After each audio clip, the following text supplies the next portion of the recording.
بسم الله الرحمن الرحيم الحمد لله والصلاة والسلام على رسول الله وعلى آله وبعد. Inshallah, today we would look at conjugating verbs with weak letters, حروف العلة. So far what I have been intentionally doing is the examples that we're using are what we call الفعل الصحيح, verbs that are wholesome. What it means is that they don't have weak letters. So let's look at the categorization of verbs. So we say this is an extract from a book that's called عنوان الظرف في علم الصرف. So this is a very good book, and this is page 20, I think, to 23 that we will take a look at. What I will also do, inshallah, I will take examples of verbs and create charts like I did and send those to you.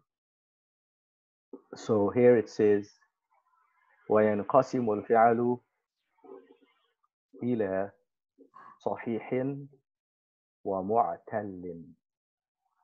Unfortunately, they didn't put vowels in this book, so you will pick it up by just listening to me. وينقسم الفعل إلى صحيح ومعتل. And verbs are categorized as صحيح and معتل.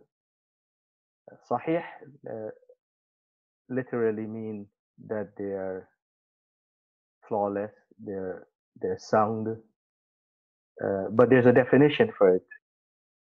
فالصحيح ما خلا من حروف العلة الثلاثة الألف والواو والياء.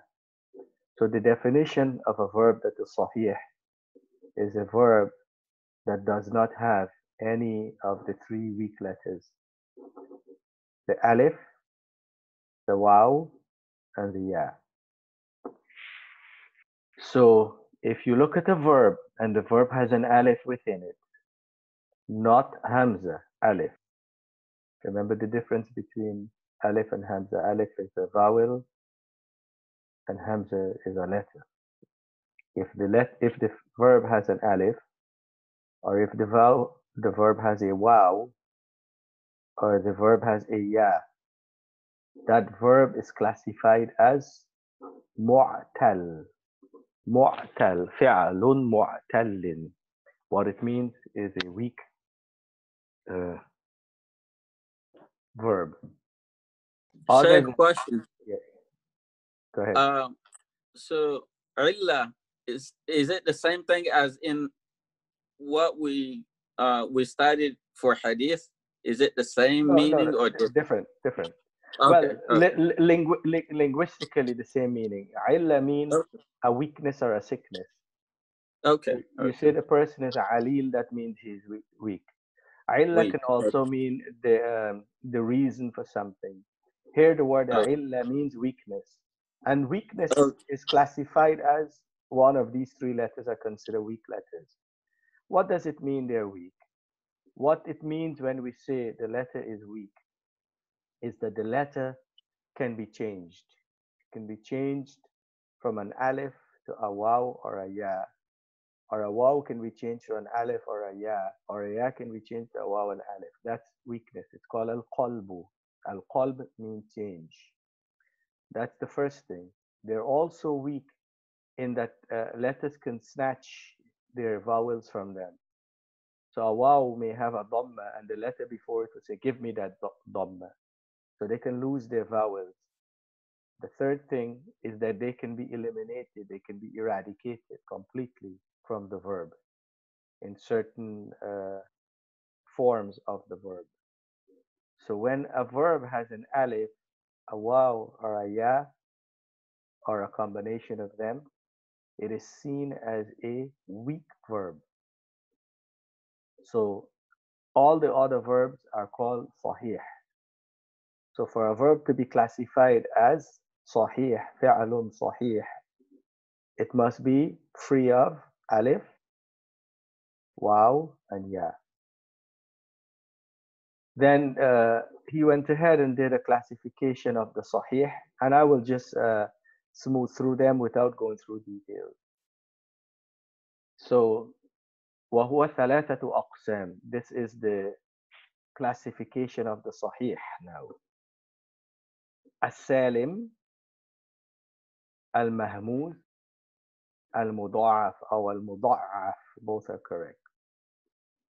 What it means when a verb is salim, we say هذا فعل صحيح سالم. It means when we say sahih, it means it doesn't have alif, waw, or ya.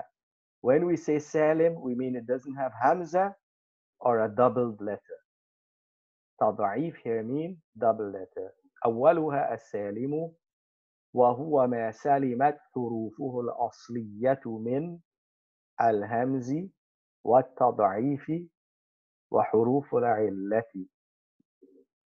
So if the verb does not have a hamza and no double letter, for example, عد يعد, من يمن, no letters repeated, mostly the ayn and lam, or actually all the time the ayn and the lam of the verb. If it doesn't have hamza and it doesn't have a repeated letter, double letter, then it's called fi'lun salimun. And of course, it must also not have huruf al-illa for it to be sahih. For example, nahu, nasara. Nasara does not have any alif or waw or ya or hamza or double letter. Then it classifies as fi'lun sahihun salimun. The same for intasara. Now we don't count this hamza at the front here because that's hamzatul wasl. That's why we say salimat hurufuhu al-asliyatu. What do we mean al-huruf al-asliyah? So if we look at the verb intasara and we say how many letters are there in it, we say al-hamza, yani hamzatul wasl, noon, a sakina, 2, a-ta, 3, a-sad, 4, and ra, 5.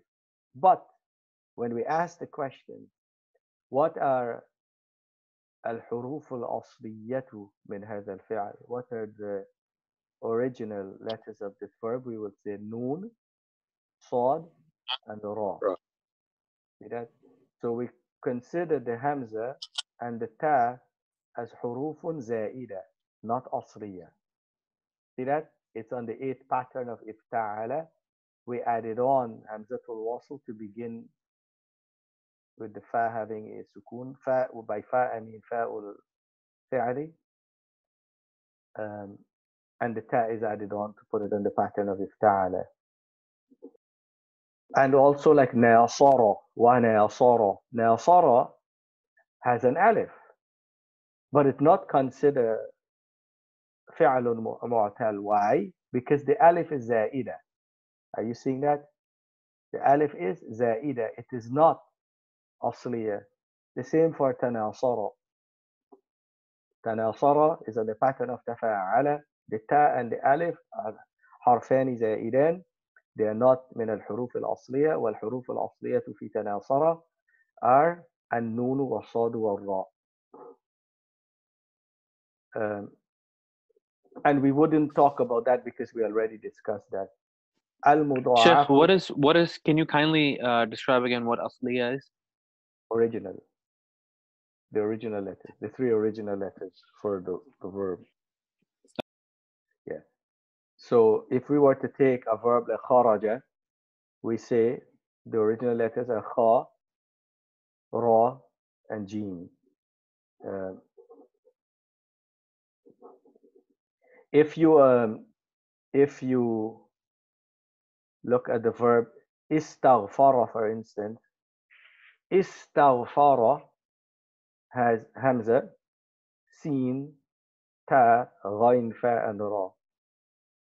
So we have 6 letters, but we will say al-huruf al-asliya, al-ghain, al-fa, wal-ra. That's what it means, al-asliya. The second category are verbs that have double letters, and I wouldn't discuss that right now in this class.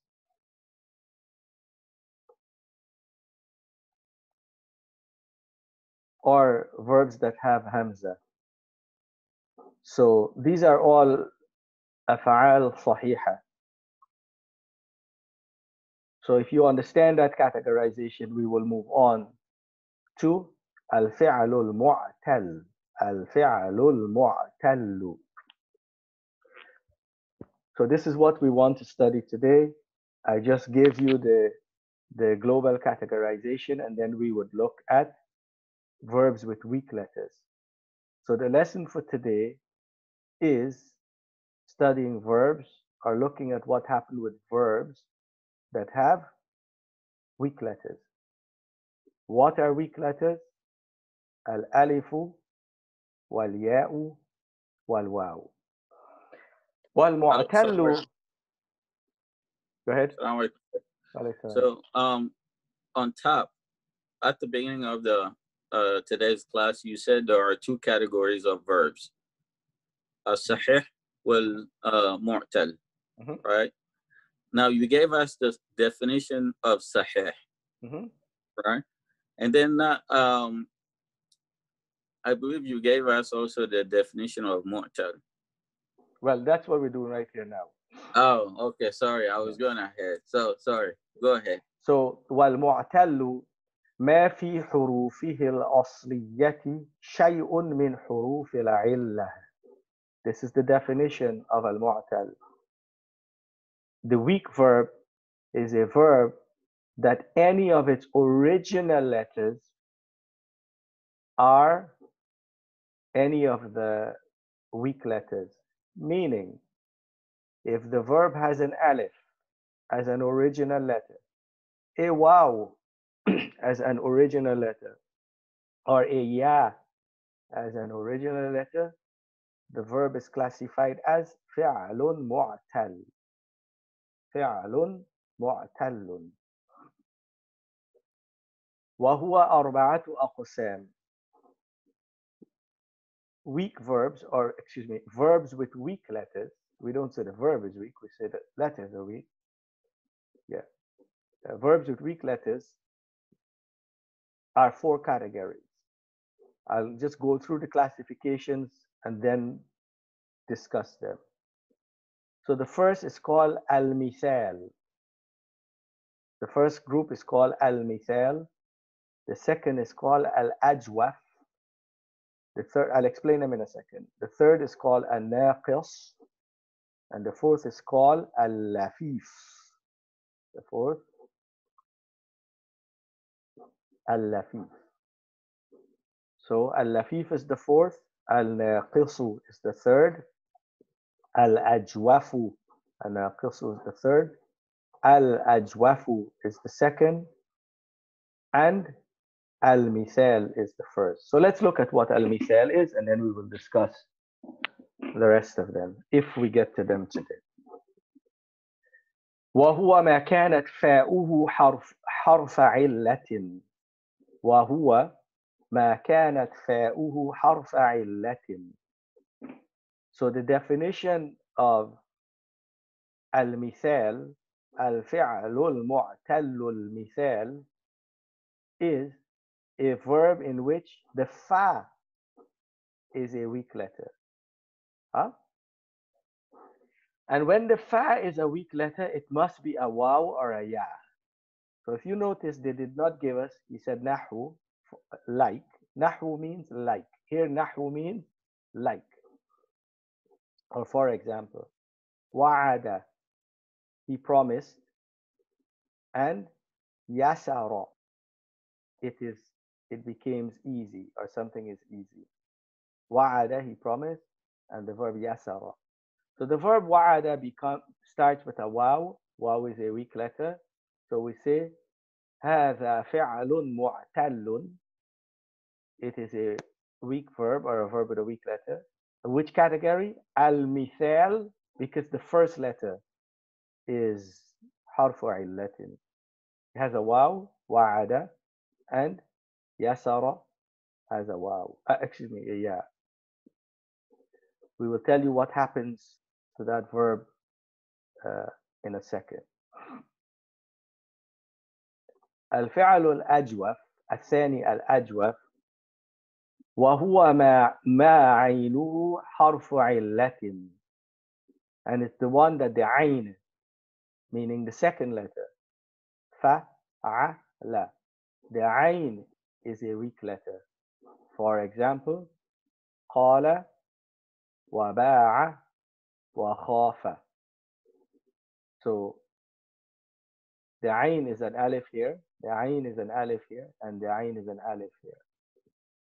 قال is actually originally قوالة. So this is already showing you what happens, or a little bit of what happens when a verb has a weak letter. قوالة, then the waw, being a weak letter, is transposed into an alif and becomes قال. Because the waw is weak, it's changed to an alif and becomes قال. How do we know it's originally waw? You'll find out later when we do the present tense. باع is originally بايع. So that alif here is originally a ya.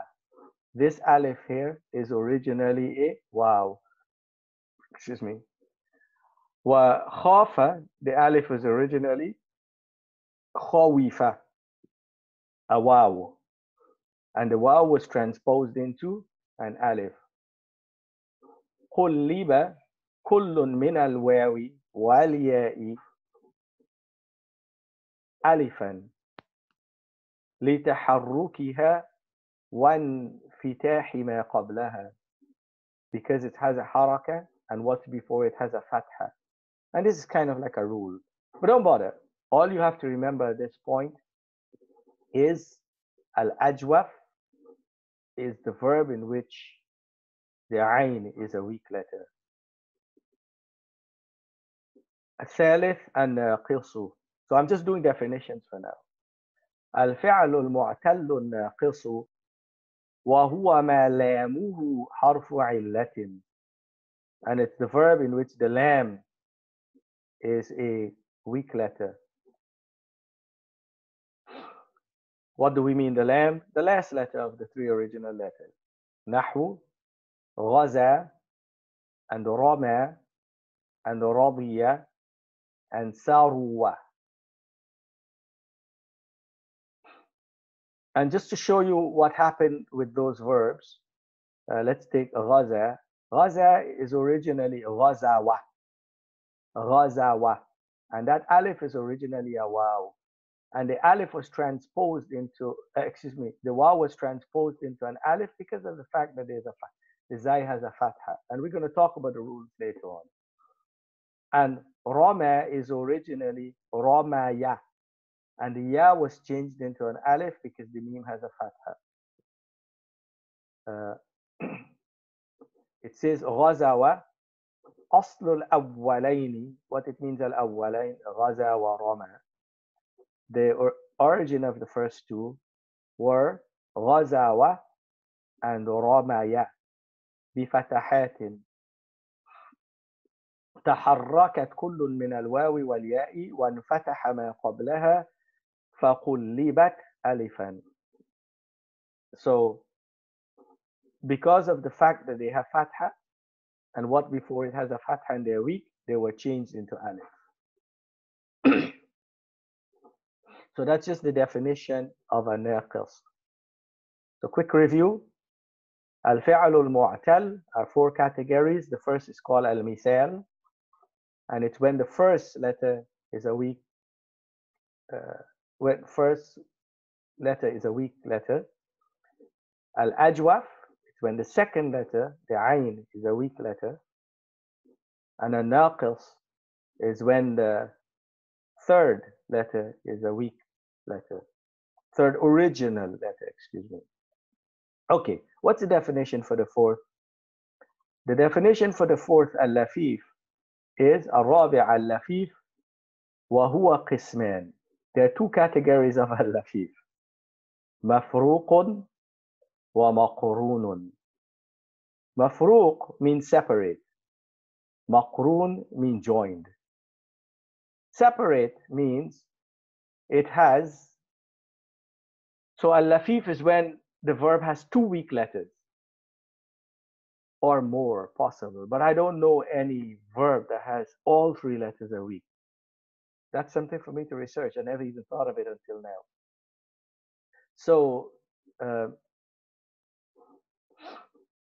the verb is called lafif if it has 2 letters weak. Huh? If the letters are separate, then it's called mafruq. If the letters are joined, then it's called maqroon. For it to be mafruq, it must be the first and the third, because one has to be in between, right? A strong letter, not a weak letter, must be in between. And the only way you can have 3 original letters and one in between is if the second one is the strong letter. So al-mafruq is a verb that has 2 weak letters, the fa and the lam. So it says al-fal mafruqu huwa ma fa'uhu wa lamuhu min huruf al-illah. So if the fa, which is the first letter, and the lam, which is the third original letter, are weak letters, either, well, the first letter must be waw or ya, because the first letter cannot be an alif. You understand that, right? Alif is a vowel. It cannot be the first letter. It must be a waw or a ya. And then the last letter can be alif, waw, or ya. For example, waqa. Waqa is a very popular verb in the Quran, mean to protect. And wafa, which means to fulfill. So we have waqa, you have a waw, and you have a qaf, and then an alif.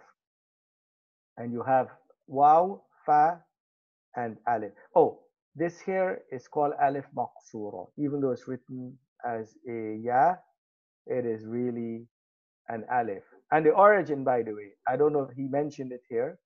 The origin of this alif is a ya.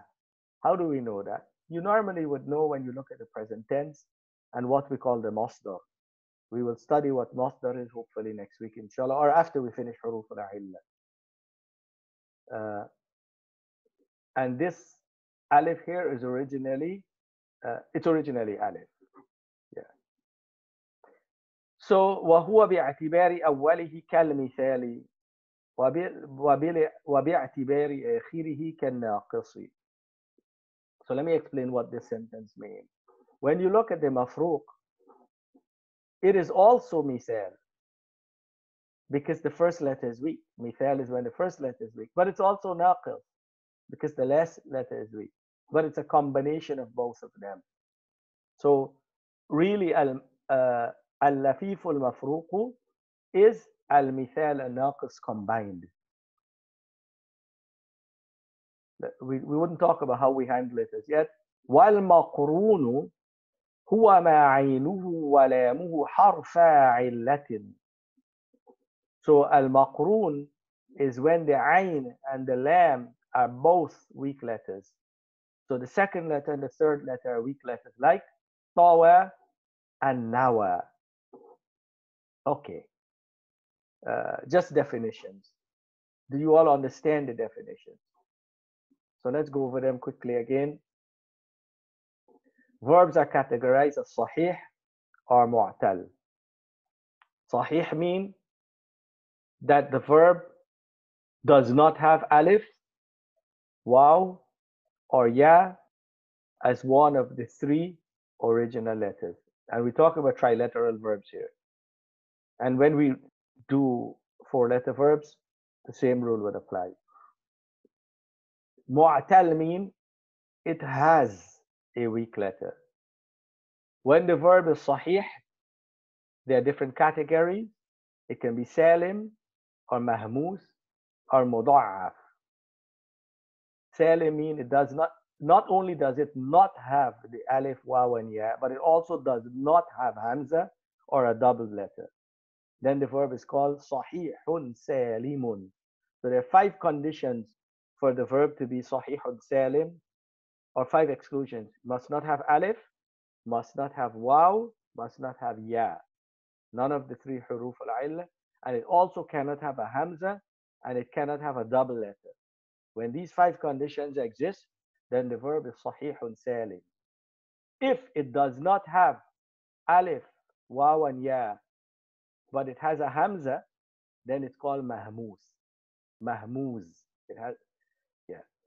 When it has no alif, no waw, and no ya, and no hamza, but a double letter, it's called muda'af. And that we wouldn't touch today. We did that most of it before, and we will do the mahmuz and muda'af on their own time. Today we're doing al-ma'alul or mu'tal. Imam, can I ask you a quick question about what you just Yes. So you said if you are sahih salim, you need to have no weak letters, plus you have no hamza or double letter. That is correct. The hamza is like when it's not on top of the alif, it means that you're talking about the hamza that is kind of alone, or because the hamza is always on the alif. Can you just like remind me this? No. So hamza, ahlam can be written. That's a separate. Hold on 1 second for me. I guess we can answer it right here. So hamza can be written on a waw, a ya, an alif, or on the ground. So hamza, and I think, yeah, we mentioned last night. It happened to be right here still. So hamza can be written like this.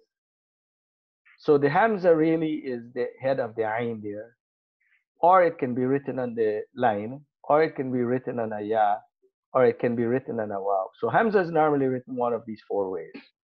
Okay. It all depends on what is before it and perhaps after it that contributes to what it's written on. But don't worry about the reasons why it's written differently. If it's written in any of these, it's considered hamza. So if the verb has any of these, it would still be considered fi'alun sahihun mahmuzun with a hamza. Does that answer your question, or you had asked something else? What did you ask? No, this was my question. And when the hamza is on the waw, how do you pronunciate the waw then? Like it becomes like no, you don't pronounce the waw. You pronounce it as a hamza. The waw is just a seat for the hamza. Oh, I see. So then if the hamza is on the ya or the waw, you just pronounce it the way that the hamza is. Okay. That is thank correct. you. Yeah. So the hamza is only written on that. So it's a seat for it. Are you following me? So if you see the verb akhadha, for instance, hamza is written on alif here. Sa'ala, it's still written like that. Qara'a. Let's say we were to change this verb to yaqra'una. We would actually write the hamza on a waw. Yaqra'una. Anyway, we are not studying the mahmuz today, nor the muda'af. I'll do that another time. Today, I just want to cover the weak verbs. So let's start off now that you know the definition for the weak verb or verbs with weak letters. So I'll go over that. Al-fi'al al-mu'tal is the verb that has a weak letter. Weak letter, alif, waw, or ya. The weak letter can be the fa, which means the first letter, or it can be the ayn, which means the second letter, or it can be the lam, which means the third letter, or it can be the first and third, or it can be the second and the third. So those are 4 categories. The 4th category is split into 2, meaning it has 2 letters, first or less, or second and less. When the first letter is weak, it's called al-misal. What happens with it? Now, I'm teaching from this book, and I didn't create a chart, but I will create a chart for you and show you what happens. So let's take wa'ada. Let's go ahead and take wa'ada.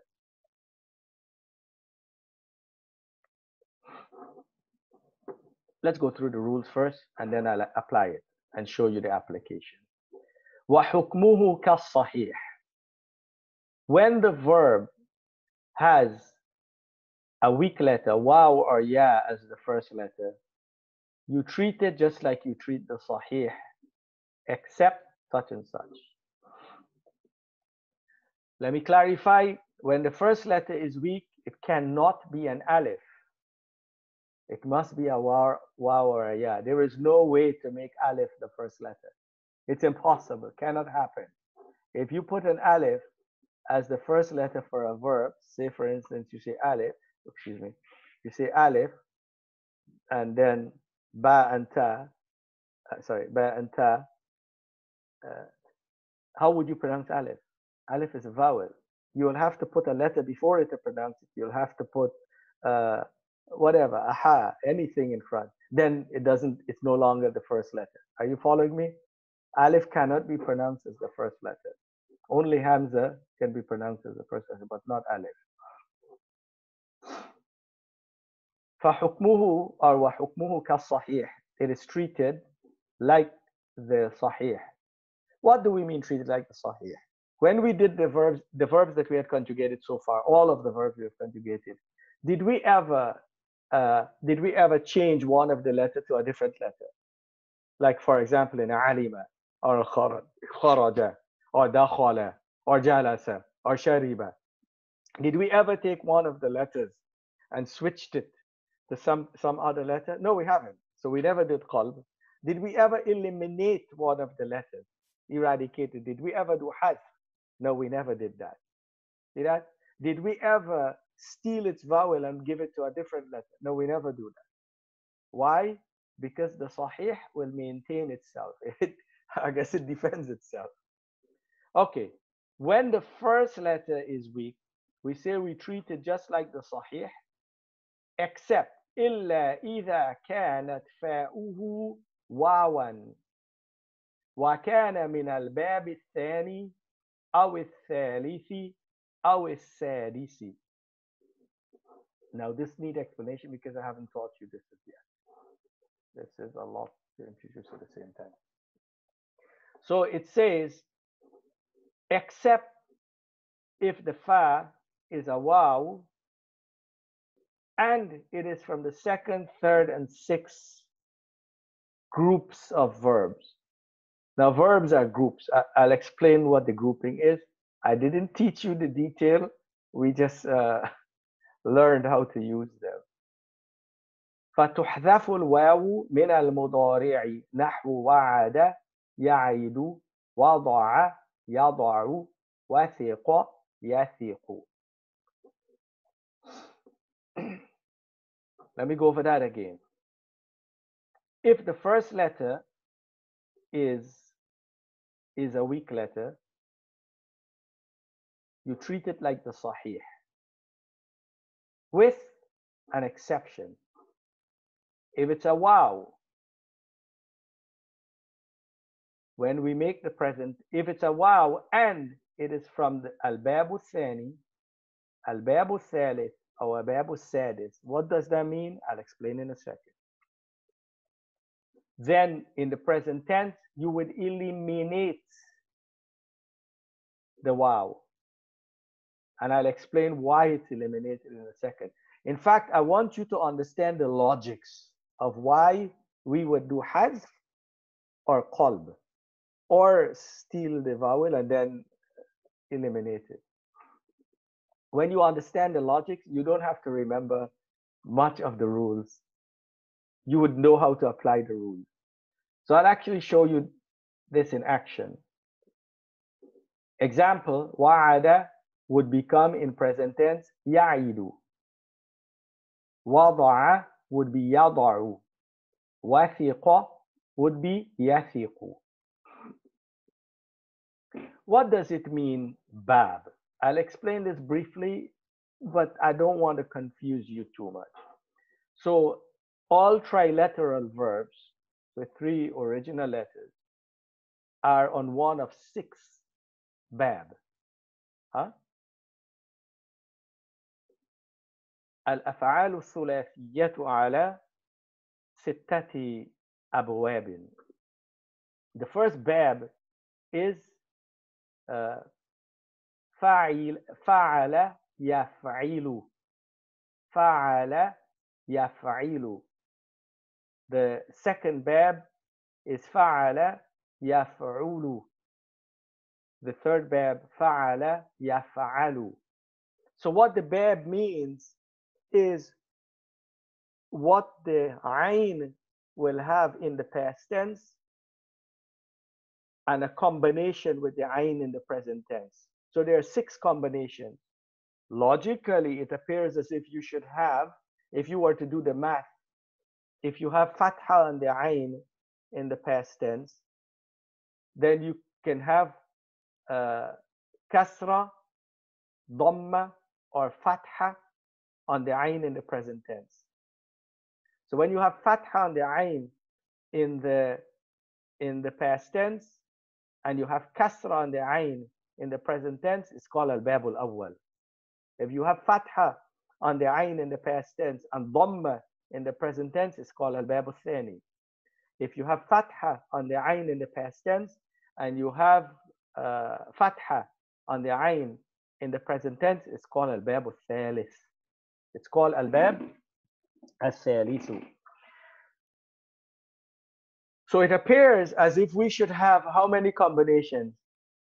9 combinations, right? Fatha on the ayn in the past tense, and then all 3 vowels in the present tense. Kasra on the ayn in the past tense, and all 3 vowels in the present tense. And dhamma on the ayn in the past tense, and all 3 vowels in the present tense. Doesn't work like that. All the combinations do not exist. There are only 6 out of these 9 combinations that exist. I'll eliminate 2 of them very quickly for you, and I'll tell you what the other 3 left are. So I want Sheikh, would it be possible to write them down? Yeah, we'll write them down. I'll write them down and send them to you. Because some of it went over my head. I don't want to. I know. I don't want to teach that right now. I just want you to know what it's talking about. Don't bother about remembering it. I'll give you that another time. All I want to do is you understand the weak vowel, what we're talking about. Are you following me? You don't have to remember these abwab because you will understand it clearly from the examples. Whenever the ayn has a dhamma in the past tense, the mudari' will always, the present tense will always have a dhamma. So that eliminates 2 combinations. Are you following me? If the ayn has a dhamma in the past tense, you will never have a kasra or a fatha on the ayn in the present tense. For example, you say karuma yakurumu. Qaruba yaqurubu. Anyway, the other combination that does not exist is if you have a kasra in the past tense, you will not have a dhamma in the present tense. You will have fataha, yaftahu, and alima, ya'alamu, and an example with a verb with a kasra in the past tense and then a kasra in the present tense would be the 4th pattern, and then kasra in the past tense and fatha in the present tense is the 5th, and then dhamma and dhamma is the 6th. That's what it means by al-bab al-thani, al-thalith, and al-sadis. I just want you to understand that's what it's talking about, is the combination of the vowels in the past and the present. That's what it means by the bab. Okay, let's just take the combinations for the weak vowels when the first letter is a waw. That's all we need to study here in this to get weak vowels. Are you following me, Ane? And I'll give you those abwab later on. So when it's wa'ada, it's ya'idu, wada'a, yada'u, and wathiqa, yathiqu.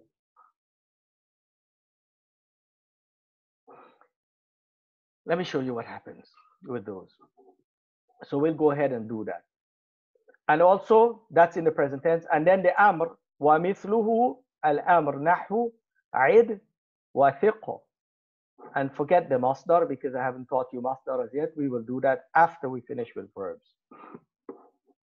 So let me apply this now. Let's take conjugation of verbs.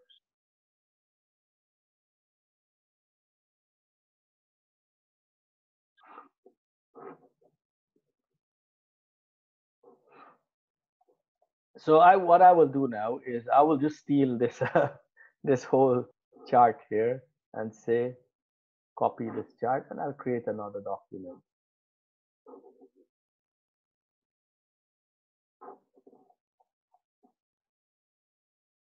Oh, what did it do? It did all the patterns. I only wanted one of the.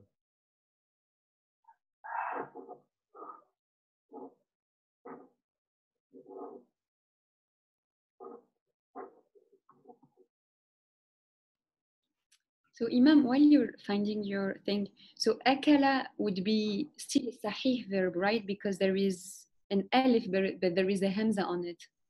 That is, no, it's not an alif. It's a hamza. Alif is just a seat for the hamza. So you would not call it an alif at all. You would just call it like a hamza. That is correct. So that akala, we would call it فعل صحيح مهموز. فعل صحيح, we say صحيح. Why? Because it doesn't have alif, waw, and ya. Mahmuz, it has a hamza. Are you following me? So it's not considered a weak letter. Okay, so let's do this here. Let's take as an example wa'ada. So what I can do is I will cheat and do a replace. So we'll take fa'ala, fa, a, la, and we will change it to wa.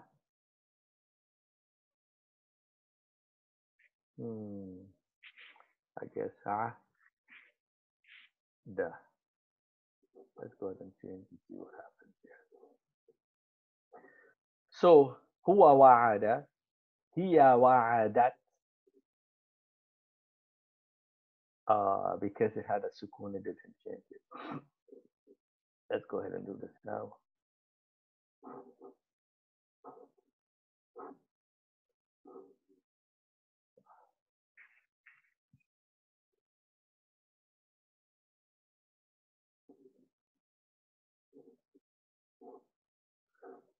أنت وعدت، أنت وعدت، أنا وعدت، هما وعدا، هما وعدتا، أنتما وعدتما، هم وعدوا،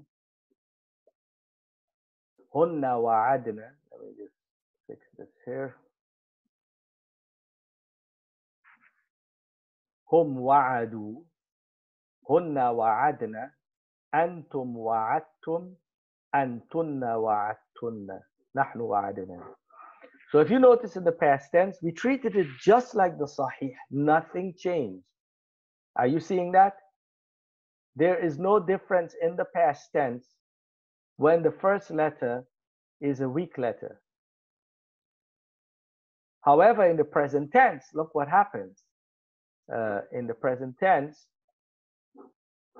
we will go and let's just change those and say replace. Fa, ain, and lam, independent of the vowels. 2, waw, ain, and dal.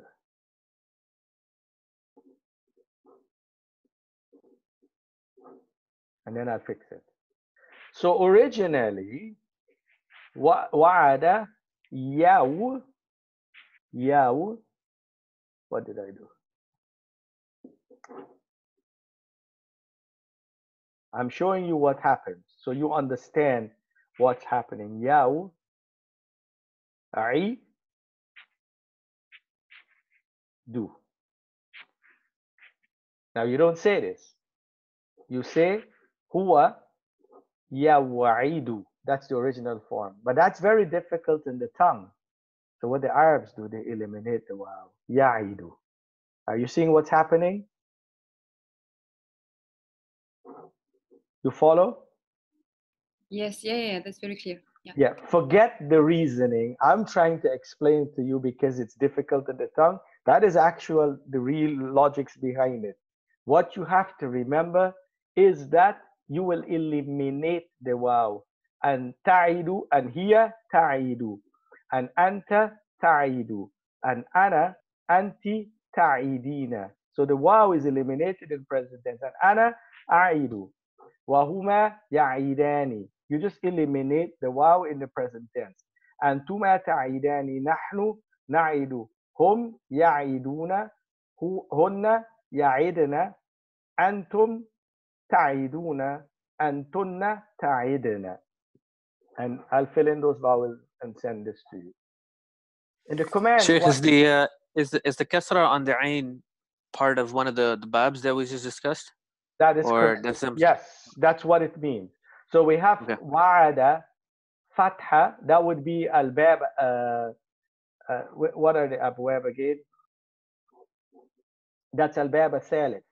You have a fatha on the ain in past tense, and you have a kasra on the present tense. That's al-bab al-thalith. That's al-bab al-thalith. But anyway, just remember the combination. Whenever you have wa'ada, yawa'idu, that's originally what the pattern should be. You drop the waw. Also, what will happen in the command form of the verb, we will have, let's do a search and replace here.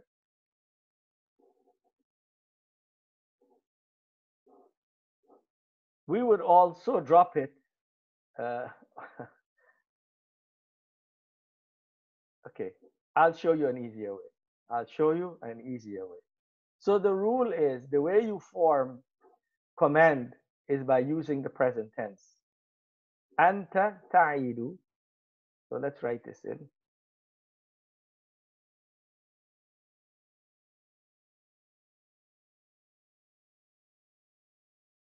Anta ta'idu, anti ta'idina,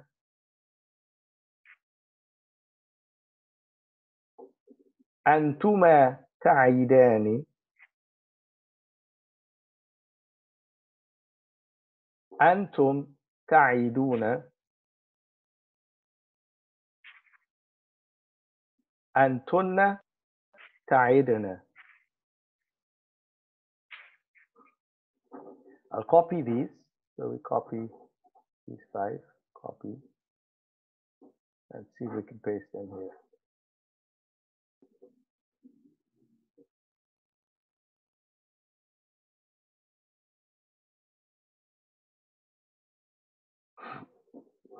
So the rule is, the way you form command is you take the present tense. Of course, we'll remove all the pronouns. I'm doing it this way for you to see what's happening in the transposition. The rule for forming command is by using the second person present tense and doing 2 things. Remember that rule. That's always how you form command. You eliminate, or you make the verb majzoom. How does ta'idu become majzoom? If we were to say lam ta'id, we will actually do jazm in its own time. Lam ta'idi, and we remove the noon. Lam ta'ida, and we remove the noon.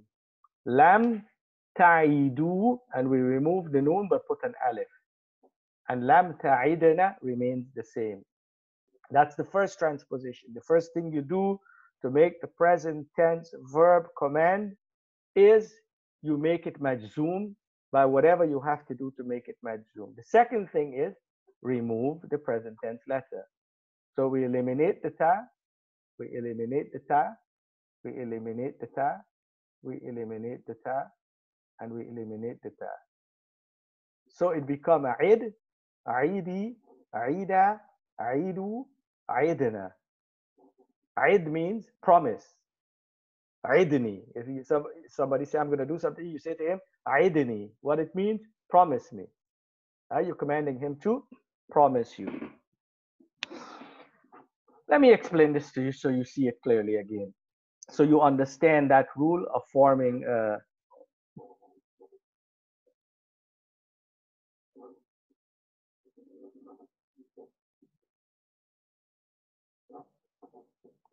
let's take the verb fa'ala. We say the command is if'al, right?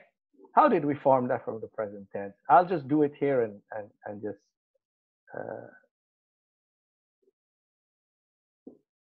we do the same thing here. We make this majzoom, taf'al, and we remove the ta. And we have that. That is the command. But you can't pronounce that. You cannot start with a fa with a sukoon, so we put hamzatul wasl. That's why this hamza is here. That's where it came from.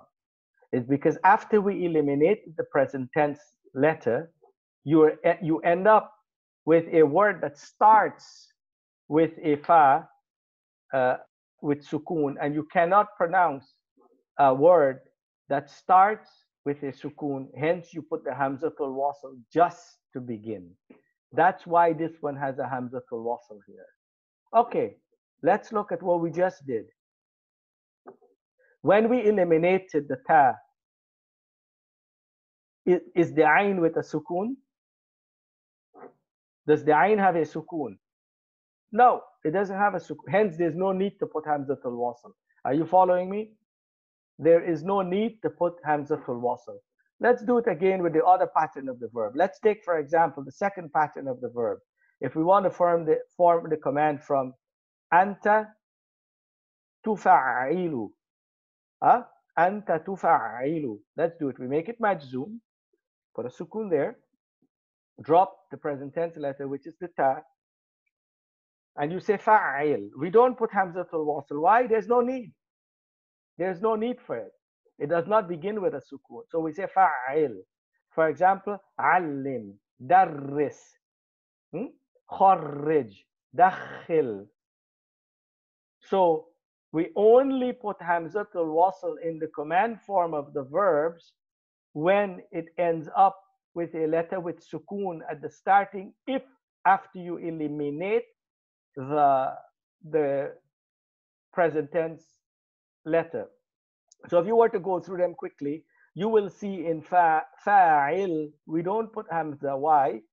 You say tufa'ilu, you make this majzoom, and you drop the ta, and it end up fa'il. So those two actions is the rule in forming the command form of the verb. So the command form of the verb, make the verb majzoom, and then eliminate the present tense letter. That converts it into command. So if we apply that, and I don't want to save this document, so I'll close it. If we apply that to this document here, when we have ta'idu, it becomes aid, ta'idina, aidi, ta'idani, aida, ta'iduna, aidu, ta'idana, aidana. So that's how you form the command form of the verb. Let's do the other verb also. The other verb is wada'a yada'u. Wada'a yada'u. It's originally wada'a yawda'u. So if you have fa'ala yaf'ilu, or fa'ala yaf'alu, or fa'ila yaf'ilu. See that? These are the three patterns. Fa'ala yaf'ilu, fa'ala yaf'alu, fa'ila yaf'ilu. Those three patterns of the verb, when the first letter is a waw, you eliminate the waw in the present tense and also in the command form of the verb. And we will just go ahead and conjugate wada'a yada'u for you here. Let's go ahead. And we can actually copy this whole, what did I do? We can copy this whole chart. Copy. And I'll go ahead and paste this at the bottom here.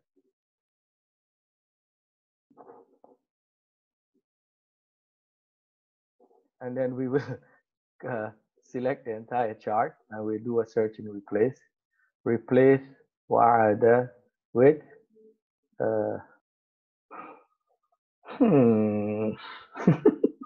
It's a little tricky.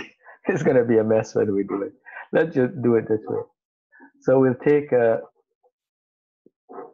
and do a research and replace. So we don't have to replace the waw. وضعوا, وضع, يضع. We look for ayn and what it is, and del, and we replace with, we'll have to put in back the vowel. Dod, replace with dod, and ayn. وضع, we replace all. So the past tense would be هو وضع, هي وضعت, أنت وضعت, أنت وضعتِ, أنا وضعت. So the past tense, nothing happens. It doesn't matter. When the first letter is weak, the past tense does not get affected. In the present tense, however, you will see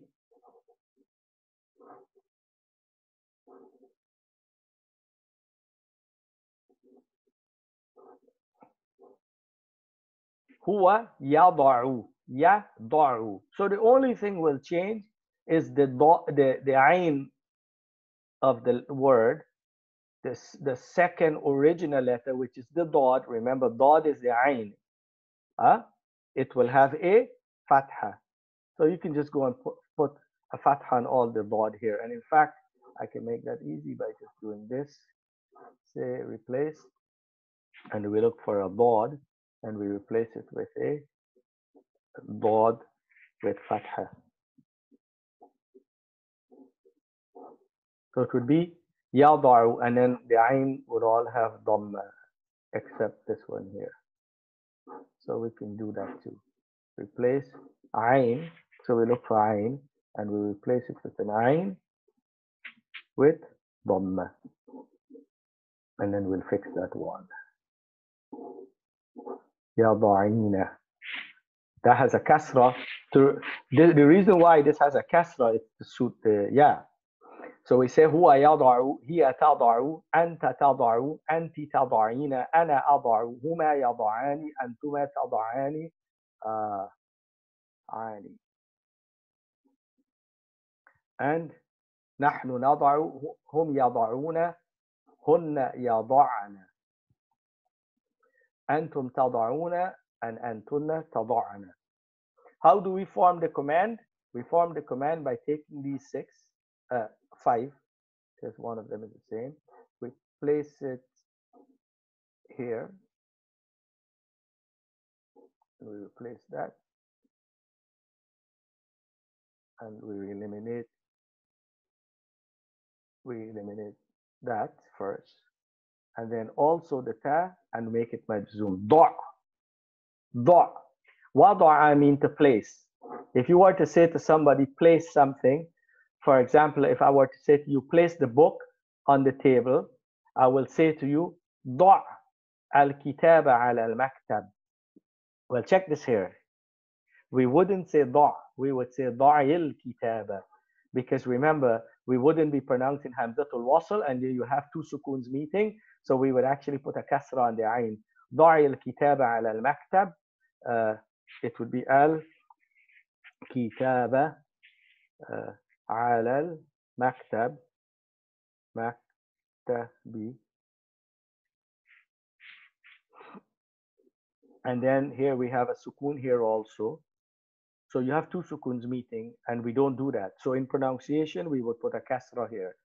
But we would say ضع فعل أمر مبني على السكون منع من ظهوره اشتغال المحل بالكسرة لتخلص من التقاء الساكنين. But anyway, eliminate all of that. It becomes ضع. The same for anti. You drop the ta, and you make it majzoom by eliminating the noon, and it becomes ضعي. We take out antuma. Sheikh Salaam. Yeah, and then you remove the noon. ضع. Yes. Can you give us an example with the verb in the hadith? دع ما لا يريبك إلى ما يريبك. So da is from wada'a. Wada'a. Okay. So yeah, of course I can give you the example. So if you were to say that's on the pattern up here, no, just like wada'a, it's wada'a. So it's the same. Just change the dot to a del. So wada'a mean to place, wada'a mean to leave. Wada'a mean to leave something alone. Yeah. Wada'tuhu, I placed it. Wada'tuhu, I left it. That it would be just like da'.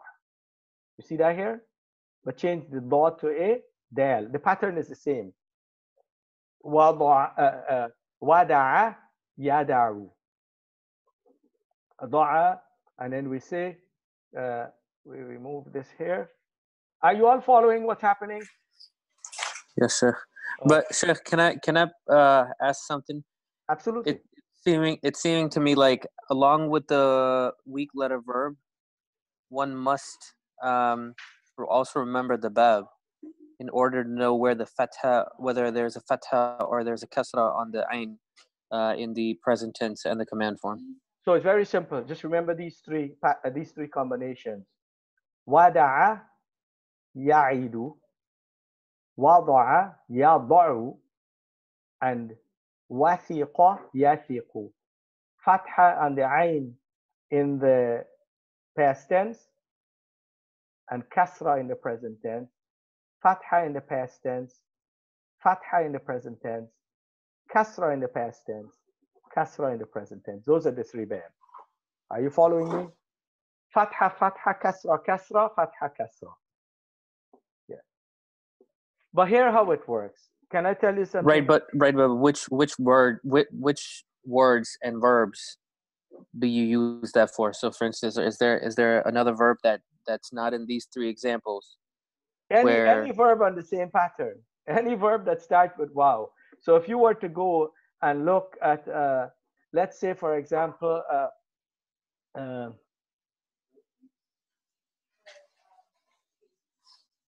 walaja yaliju.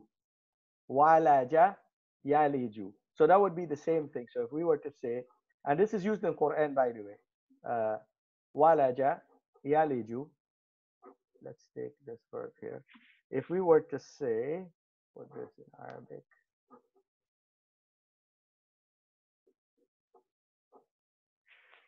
Walaja, which means to enter.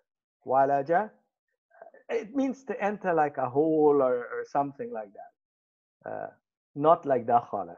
Walaja means to merge into something. We would say ya li ju. Why do we eliminate the ain? Because it's on the pattern of fa'ala yaf'ilu. Just like wada, not wada'a. What's the one before? Wa'ada ya'idu. So it's in the pattern of wa'ada ya'idu. So you just do it just like wa'ada ya'idu. So let me put it this way to you. Very simple to remember now. All verbs starting with waw will either be, excuse me, that's on the pattern of wa'ada ya'idu, which is fa'ala yaf'ilu. Remember the fa is eliminated. We would actually say here, Ane, that ya'idu is originally yawa'idu. Yawa'idu. So that if you look on the lips or on the tongue, that's difficult. Yawa'idu. So we say ya'idu. And you just remove the waw. That's why that was eliminated. So anything on that same pattern, walaja yaliju, will be like wa'ada ya'idu.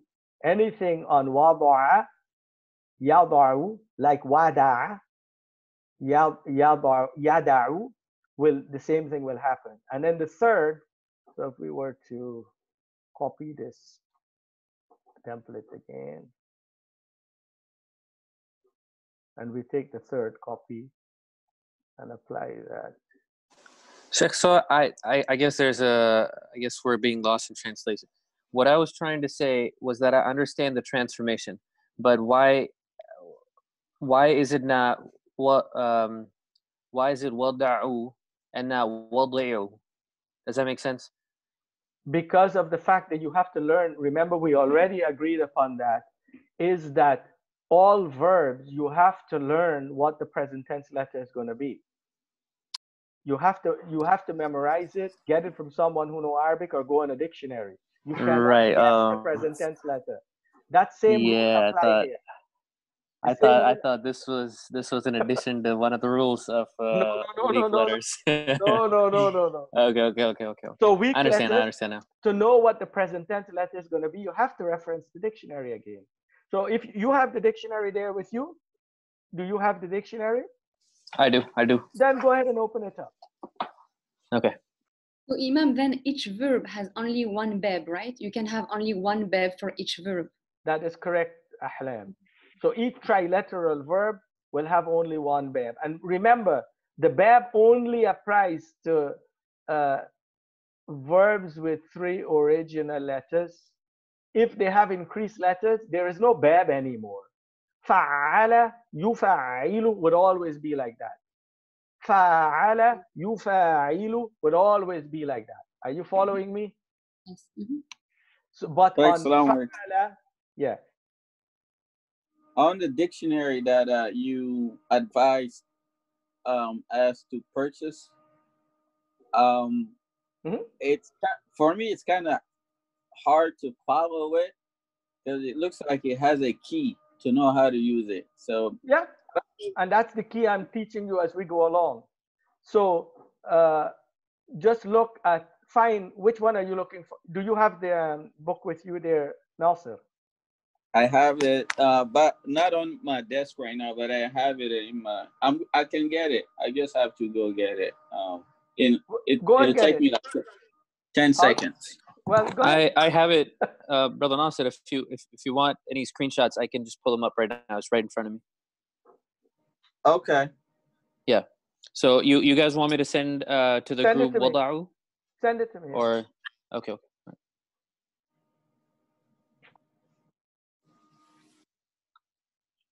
Wada'a, not wada'u. No, go ahead and send it to me, Andy.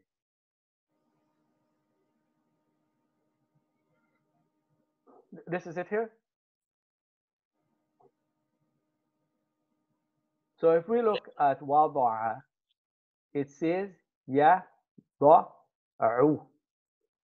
So what it's saying here is that the dad, which is the middle letter, has a fatha.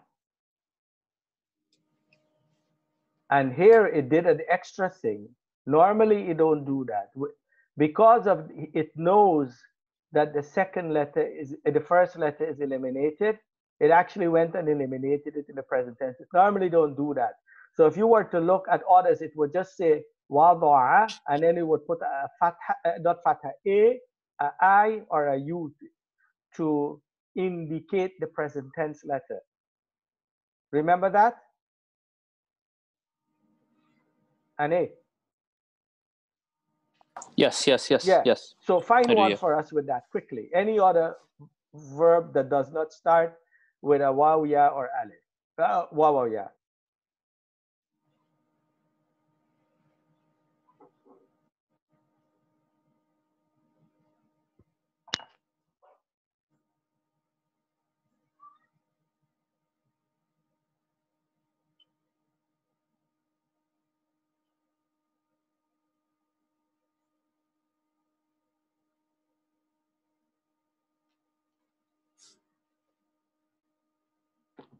How do I get out of this here?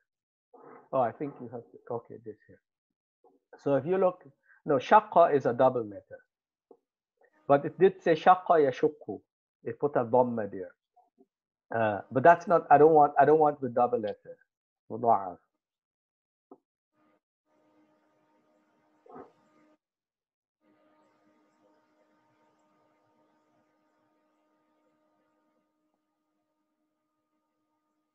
I sent another one. Shahara. Shahara yashharu.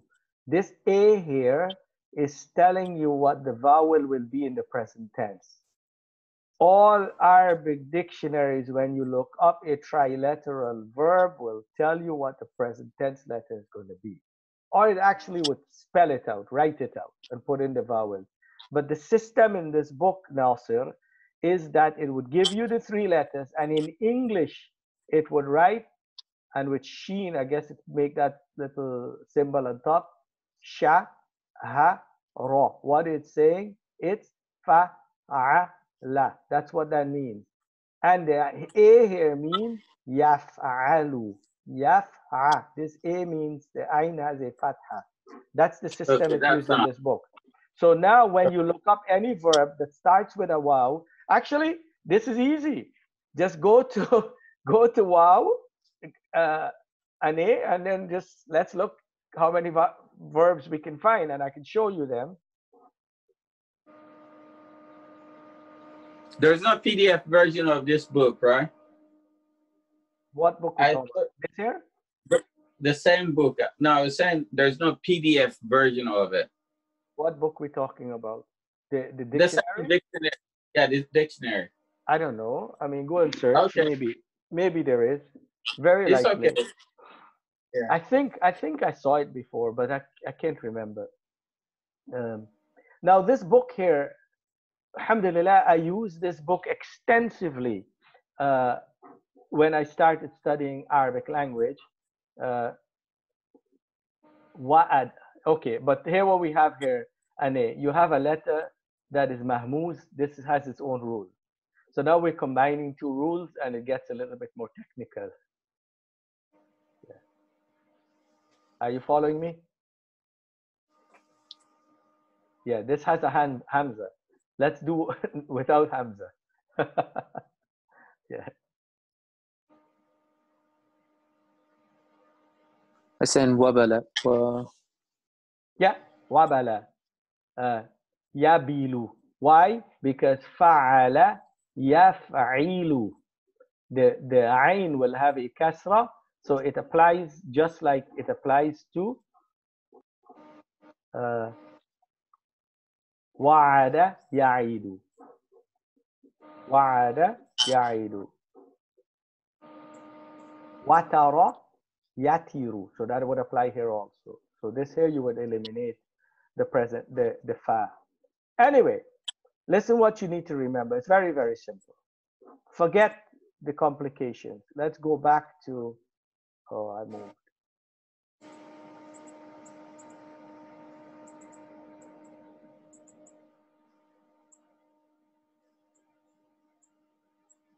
Al-Mithal. Where is it?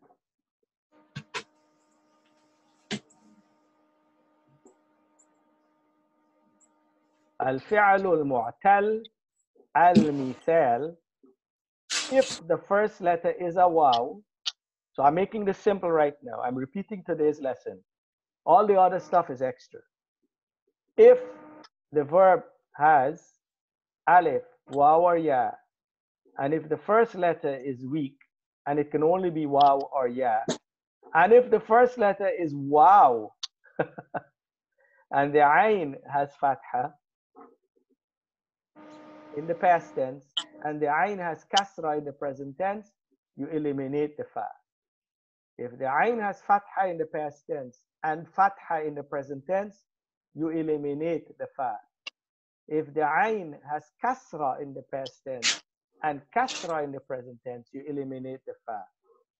Fatha, kasra, fatha, fatha, kasra, kasra, you eliminate the fa in the present tense and in the command. With the ya, you don't do that. So let's take a word that starts with ya, okay? But I didn't do the third one, which is wasiqa, yasiqu. But I'll do that, inshallah. I'll create the chart. So it's the same rule would apply. So you can say wasaqa, yasiqu, wasiqa, yasiqu. It would be just like this. It would be just like wa'ada, except the sa would have a kasra. Wasiqa. وثق وثقت وثقت وثقت وثقتي وثقت. And then it will be يثق تثق تثق تثقين أثق. Yeah. ثق ثقي ثقة ثقوا ثقنا for وثق. Let's take, however, the verb with a ya, and I'll show you how it's different. Ya will remain the same. So really, technically, we don't even have to write it down, but I just want to show you.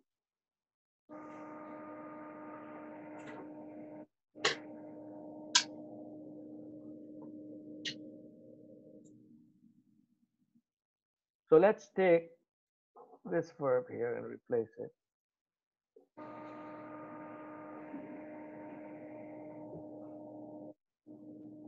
There's someone sound is making a lot of noise.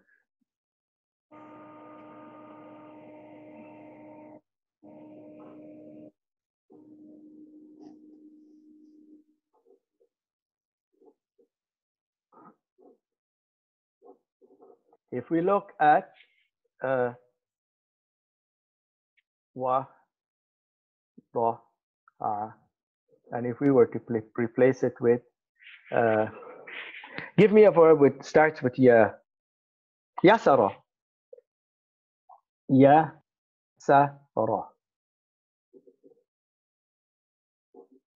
Of course, the past tense, nothing will change. Huwa yasara, hiya yasarat, anta yasarta, anti yasarti, ana yasartu, blah, blah, blah. Present tense.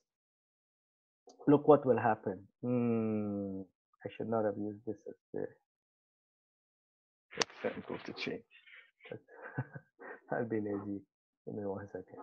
Go back 10 patterns of trilateral verb. Let's take this here.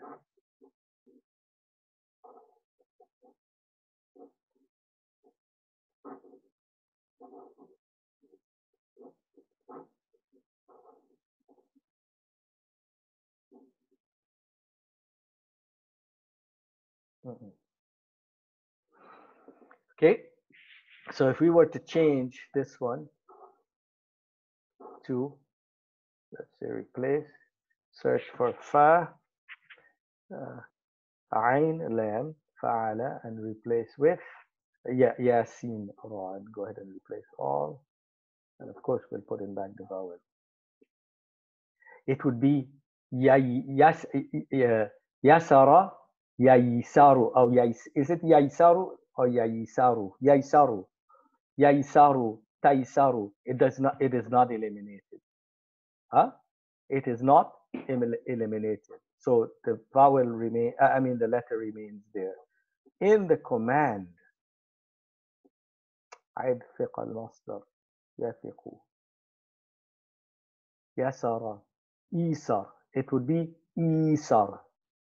So you will keep the ya in the command form also.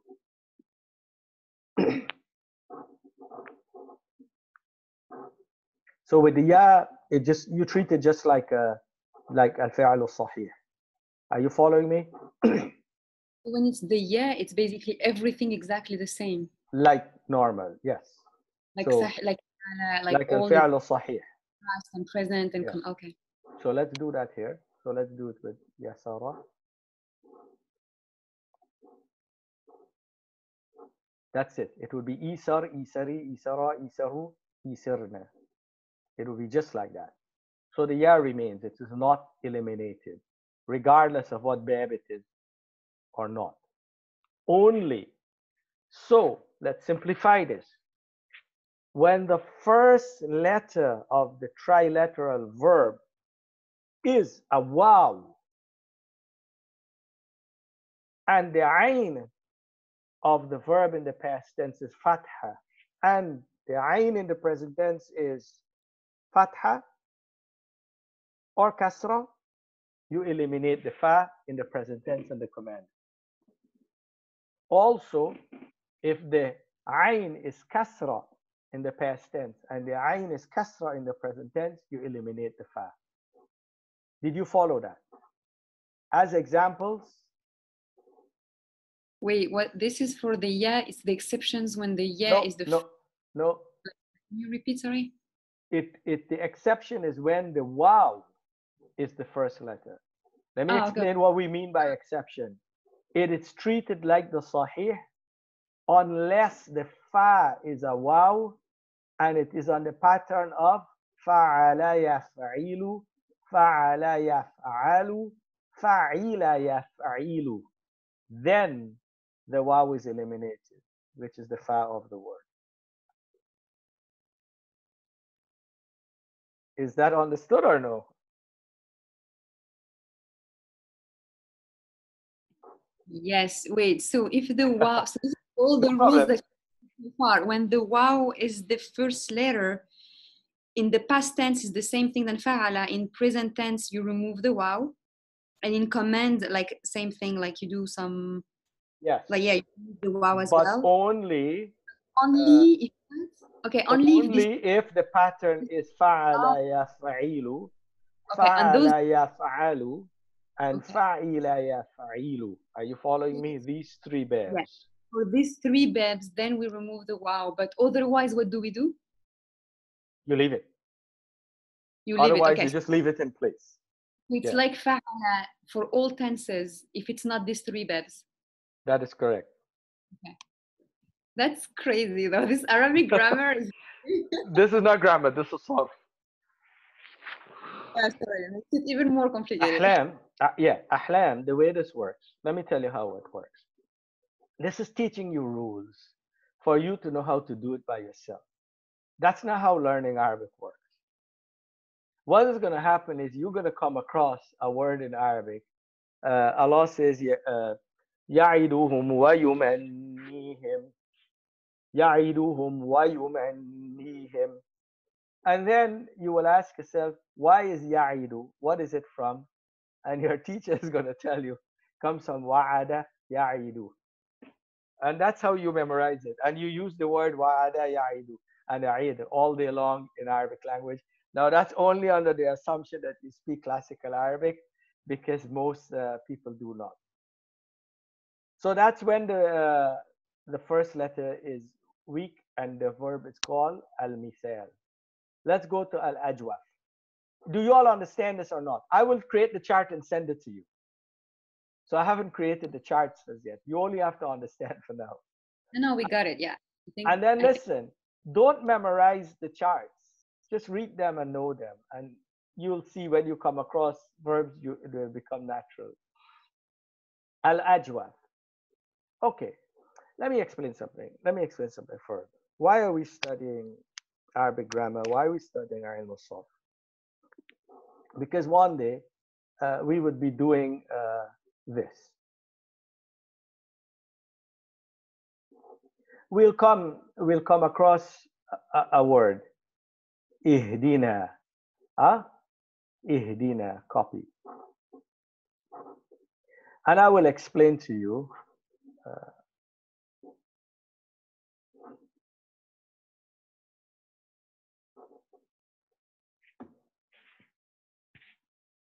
I will say to you, ihdina is ihdi fi'al al-amr. Or fi'al amr. Sorry. Just in this case, we don't call it fi'al al-amr, we call it fi'al al-du'a. Because we don't want to say we command Allah. We ask Allah, we make dua to Allah. Na is pronoun, so we eliminate the pronoun. Ihdi, I will tell you, ihdi comes from hada. Hada. Huh? So this here is originally da. And it's actually originally hada ya. Hada ya. The lamb is originally a ya, but that ya has been changed to an alif because of the fact that it has a fatha and there's a fatha before it. So remember this rule. When the last letter, and we'll study that on its own, when the last letter is waw or ya, and it has a fatha, and the letter before it also has a fatha, you change it to an alif. But it's written as what we call alif maqsura. Alif maqsura means it's written as a ya without the little dots on the bottom. So you don't write this ya, you write this ya. If you write this ya, this is considered a real ya. It's a ya, the letter ya. This here is alif maqsur. Anyway, so this is technically hada ya. Hada ya. When we make the present tense, look what's going to happen. That is changed to ha, da, hada. So I'll just do it step by step. Hada. When we make the present tense, the dal or the ayn of the word has kasra. Sorry, has a kasra. So we say yah, yaf'ilu. So we say yah, di, you.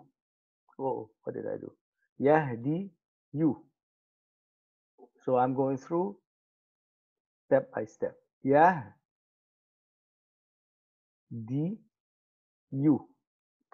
Okay. Pronouncing a ya with a dhamma after it has a kasra is hard. So what the Arabs do, they just say yahdi. Yahdi. So this is a rule you're going to learn. We'll learn that for when the last letter is weak. When the last letter is the weak letter, which we will do in the third section. Anyway, so when we come across this verb, I will say hada yahdi, and look what will happen now. How do we form the command? The rule for the command is eliminate the present tense letter, make it majzoom. Yahdi is majzoom by eliminating this ya. So it becomes rudi. And then you can't pronounce that, so you put hamzatul wasl in front. When we put the hamzatul wasl in front, we end up with ihdi. That's why in the ayah we say ihdi. And then na is pronoun, which is the object of the verb, guide us. So the way we would explain this, why am I telling you this? I'm telling you is that when we do that manipulation of the word, you will understand, oh yes, it was when we discussed weak letters. Are you following now? So when we come across the actual examples in Quran and I explain to you, if you don't fully understand, you can go back to this lesson where we talk about conjugating verbs with weak letters. Or I'll remind you of it.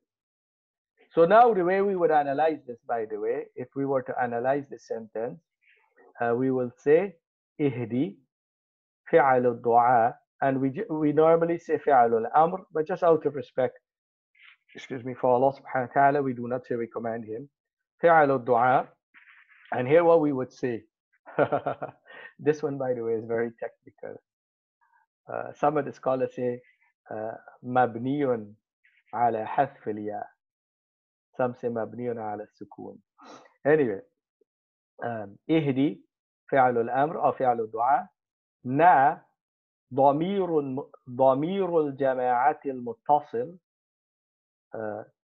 the plural first person pronoun, ضمير المتكلم الجماعة المتصل, the first person plural pronoun connected. And listen what you would say. You would say مبني على السكون. This always has a, when it has an alif, the alif is really technically with a sukun. So we say مبني على السكون في محل النصب, because it's مفعول به. The object of the verb is always منصوب or in a state of nasb. And we would say it's المفعول الأول, and then we would say الصراط is المفعول الثاني, and we would say المستقيم الصفة للصراط والصفة تتبع الموصوف في أربع. One of them is al-i'rab, so this is mansub, so therefore this has to be mansub too. But the point I'm trying to make now is the reason why we're studying the grammar is that when we actually do the analysis of the ayah, we can reference having studied it before. Are you following me? And we would remind you many times over and over. Do you guys have to stop? No, what is it now? It's evening there, right? Almost time. A few more minutes. For Maghrib. Yes. Okay, so we can take a break here before we continue. So what we will do is al-ajwaf, inshallah. So before I wouldn't start it until you come back, inshallah. So we'll do a thani, which is al-ajwaf, when the middle letter is a ya, a waw, or an alif, inshallah. Sheikh, so here in Charlotte, Maghrib starts at 8:36. I don't. So if we were to take a 10-minute break, it may. I see. I may still be praying. Yeah. Shaka, what time is Maghrib where you are? Just came in.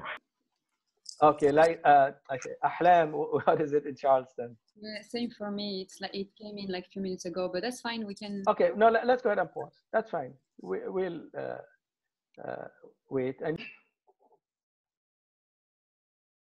the second group or categorization of verbs with weak letters is when the ayn, that's the second letter, the middle letter, is weak.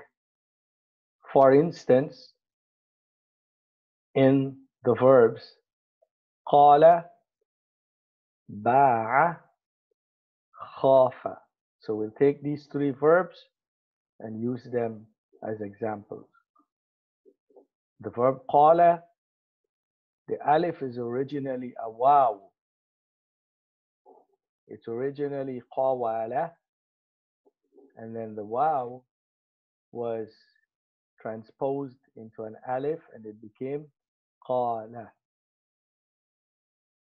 How did we know it's originally a waw? From two things you can tell. From the masdar, which is al-qawlu. When you form the masdar, you will return the original letter to the middle letter to its original form. We say al-qawlu, qawlullahi. Al-Qur'anu, qawlullahi. Also in the present tense, we would say yaqulu, qala yaqulu. Ba'a, the alif is originally a ya, from baya'a. How we know? The masdar is al-bay'u, al-bay'u. And in present tense we say yabi'u. Khafa, how we know it's originally a waw? Because the masdar is al-khawfu. And unfortunately the present tense for this is strange, it's an exception. It's yakhafu. So this is how the verb qala is formed in the past tense. It's originally qawala and then it became qala. Ba'a, baya'a became ba'a, and khawifa became khafa.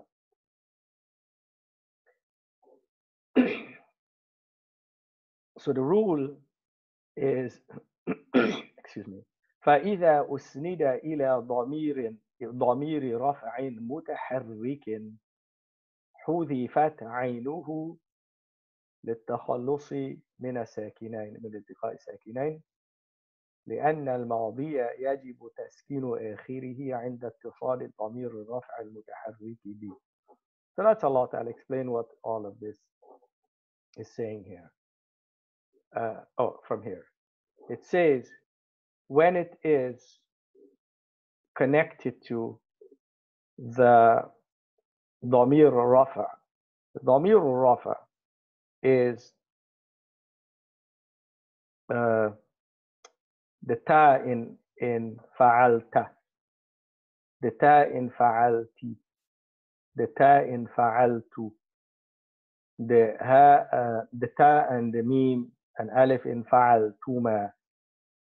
That's what it means. The ضمير الرفع متحرك. متحرك means that it has a vowel which excludes fa'alat. The ta there has a sukun. It doesn't have a vowel. So when the pronoun is connected to it, that is connected to it, has a vowel, the ayn of the letter, that is the weak letter, will be eliminated. حُذِفَتْ عَيْنُهُ. This is explaining the reason why it's eliminated للتخلص من الساكنين, so that you don't have two sukun meeting. So we do hazf to eliminate the two sukun meeting. And he's explaining the logics why. This here is the reason, and this is, he says, why? لأن الماضي يجب تسكين آخره عند اتصال ضمير الرفع المتحرك به.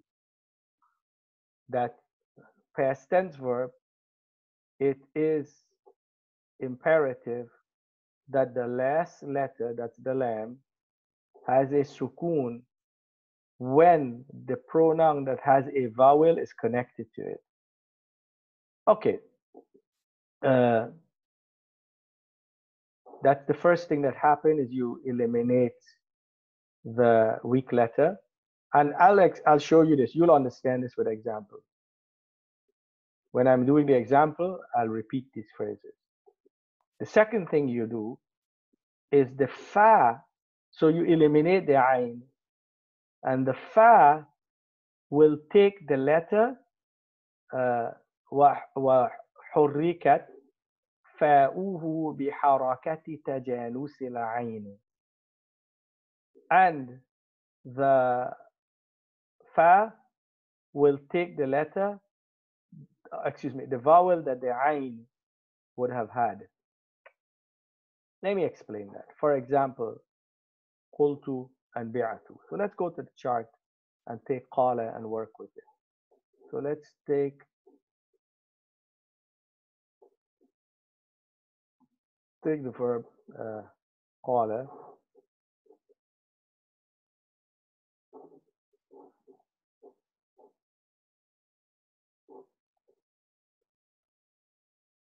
Right, choosing it, selecting it, select from here.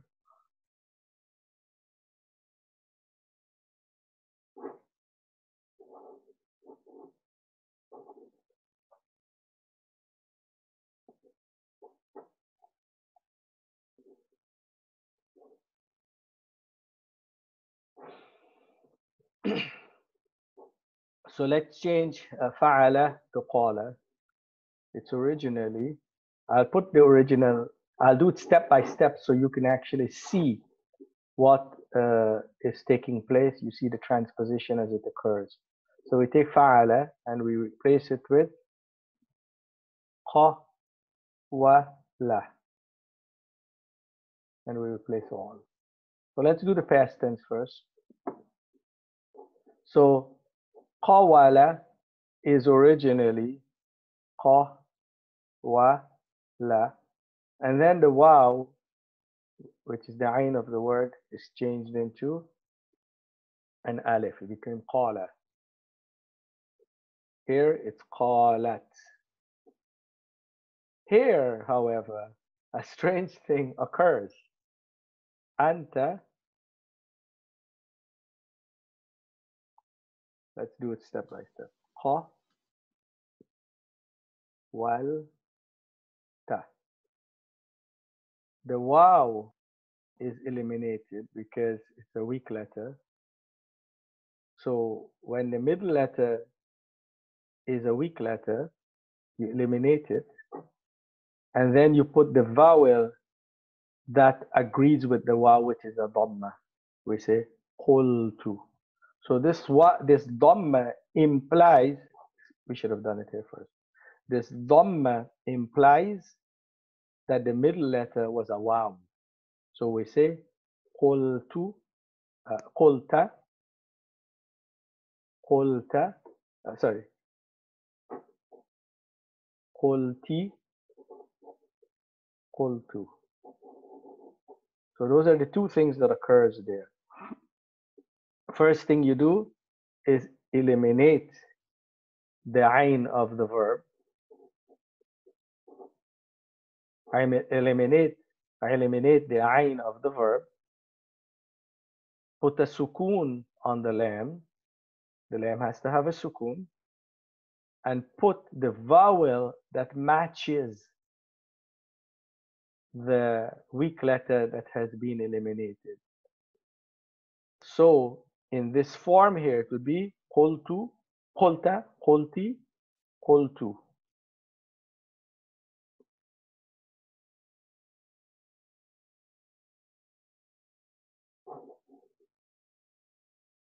قولا. Oh, لا, not قولا. قالا. This would remain the same. قالا. قالتا.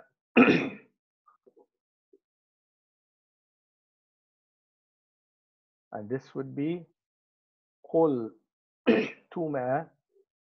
And this would be قلنا. I'll put in the vowels. This would be قالوا. This would be قلنا. This would be قلتم. And this would be قلتن. And I guess I'll just go ahead and fill in the vowels. قالت, قلت, قلتي, قلت.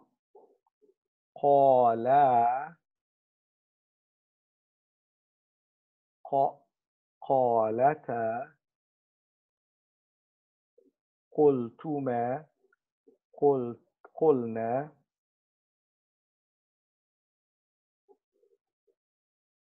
قالوا.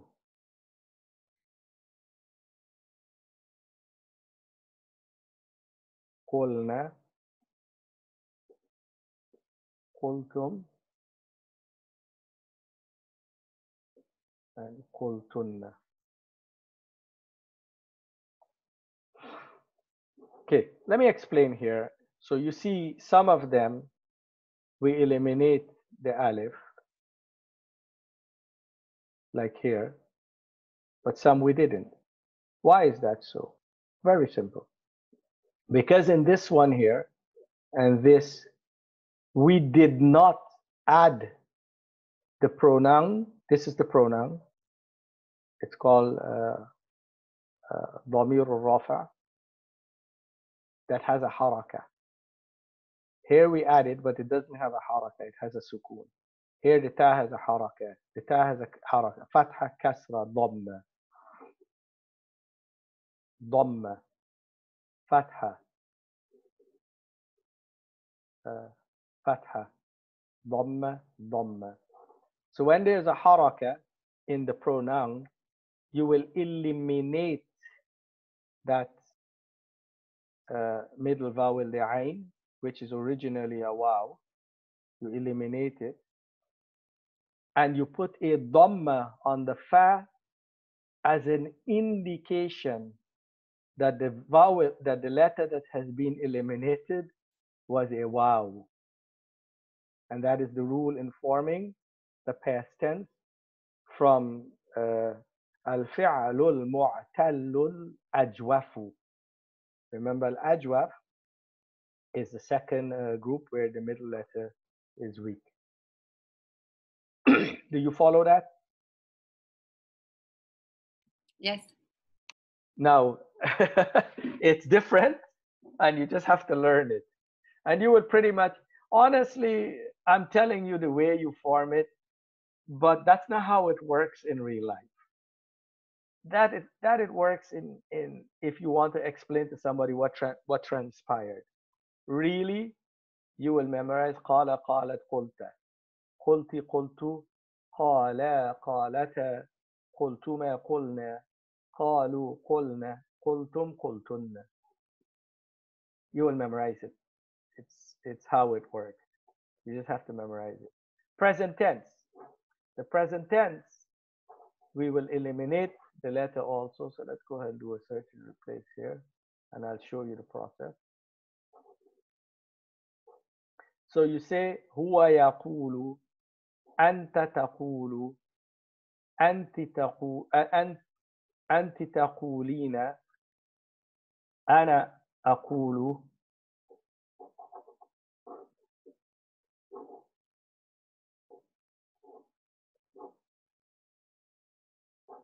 هما يقولان أنتما تقولان نحن نقول هم يقولون هن. This will have to be eliminated. يقولن. And I'll show you. أنتن تقولن. Why is that so? I'll explain so you understand what's happening. Yeah, thank you.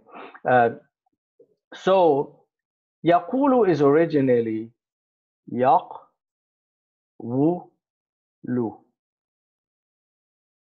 So I'm showing you what's taking place. يقول. The qaf says to the waw, you're weak, dude. Give me that dhamma. So it's still the dhamma. This is real. I'm not even joking. That's the process. The dhamma is stolen from the waw and given to the qaf, and it becomes yaqulu.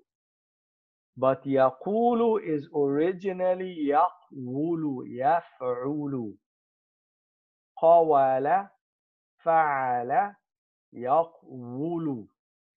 But then the qaf says to the waw, hey, I have a sukoon, you have a dhamma, give me that dhamma. Oh, by the way, you can have this sukoon. And that's what takes place. Now, once you form the first yaqulu, you follow the pattern with the others, and it's the same thing that transpires with them. Taqulu and anta taqulu and anti taqulina. أنا أقول هما يقولان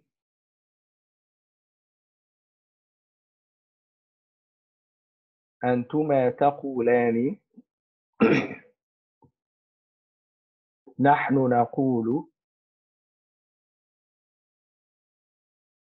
هم يقولون.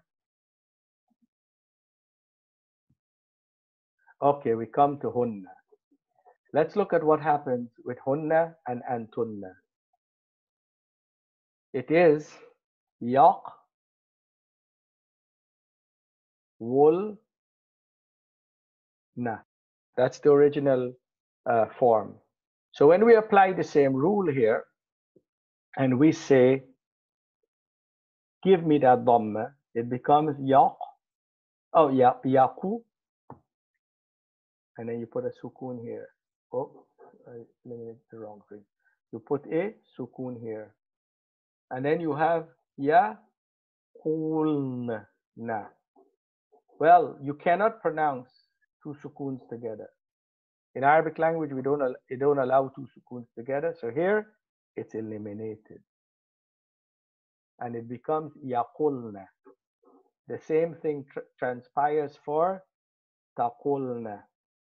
Two sukoons meet, and the way we eliminate the two sukoons meeting is by deleting one. Sometimes we do tahrik, but in this case, it is eliminated.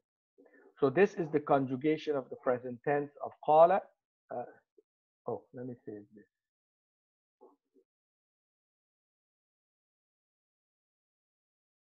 And I will send this to you, conjugate verbs with weak letters. Oh, it looked like I did that already somewhere. I'll just put that there for now.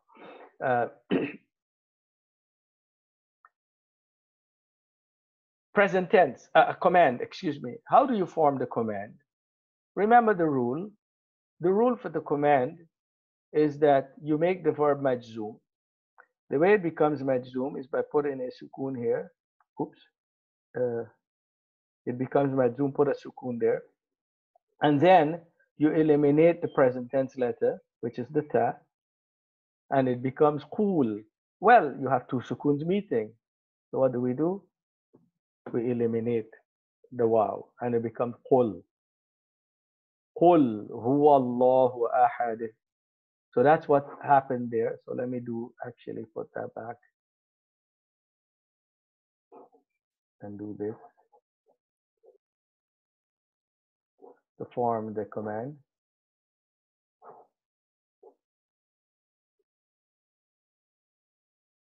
So we go ahead and do that. We eliminate the present tense. We put a sukoon here, and then the waw has to be eliminated. So you don't have two sukoons meeting. Here we do the same. Here, we do the same thing. And it becomes quli. Now, why don't we remove this waw? Because there's no two sukuns meeting. This lam has a kasra. So we say qul and we say quli. We don't say quli. Quli. And tuma, we remove the pronoun, remove the present tense letter, make it majzoom. قولا فقولا له قولا لينا.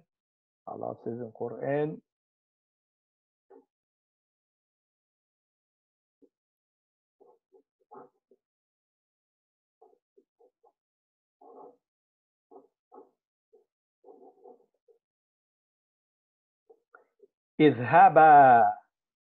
اذهبا from ذهب يذهب هما يذهبان أنتما تذهبان.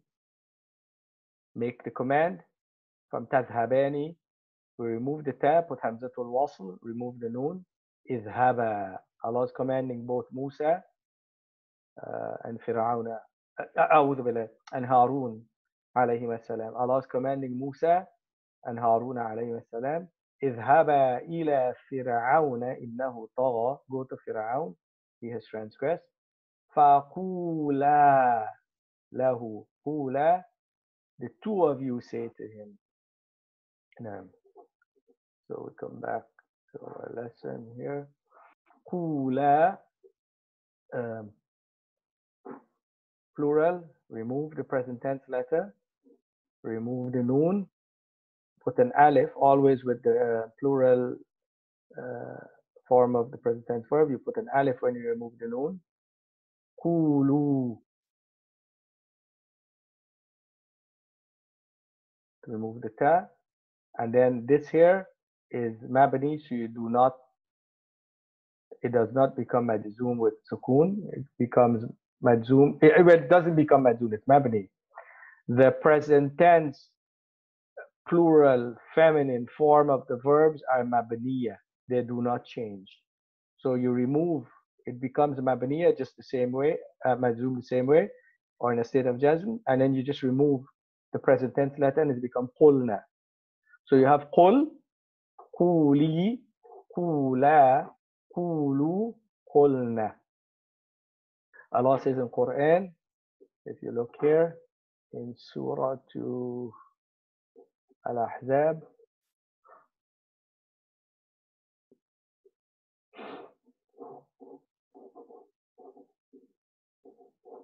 وَقُلْنَا. Allah is commanding the wives of Rasulullah sallallahu alayhi wa sallam to speak قَوْلًا مَعْرُوفًا, normal speech, acceptable speech. وَقُلْنَا قَوْلًا مَعْرُوفًا. So this is a command, قُلْنَا. The way we would analyze this is we would say فعل الأمر مبني على الفتحة.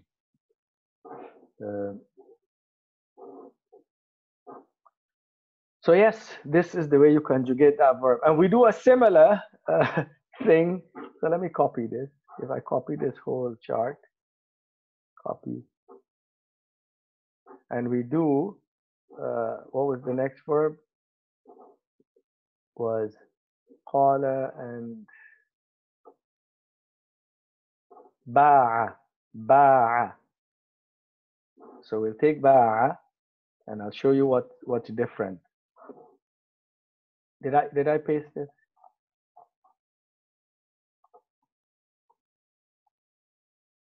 No, I didn't. So we paste that here and we change the waw. Sorry, this is a little tricky. Probably should have used the other one. We look for qaf and replace with a oh man, this is so hard to do. Search and replace. How would I do search and replace? Yeah, why not? Replace the qaf with a ba. Let's go ahead and do that. Replace all. And then we replace again. We replace the lamb ba'a, the lamb with an ayn.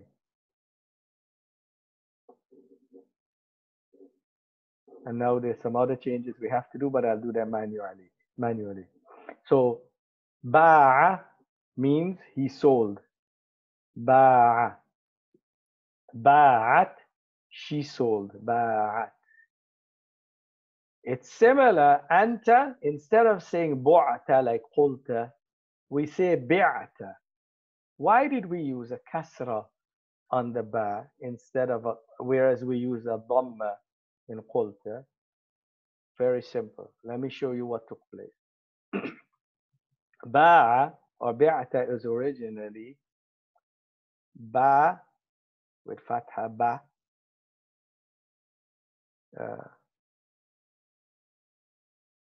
Ba ya a, ba ya a.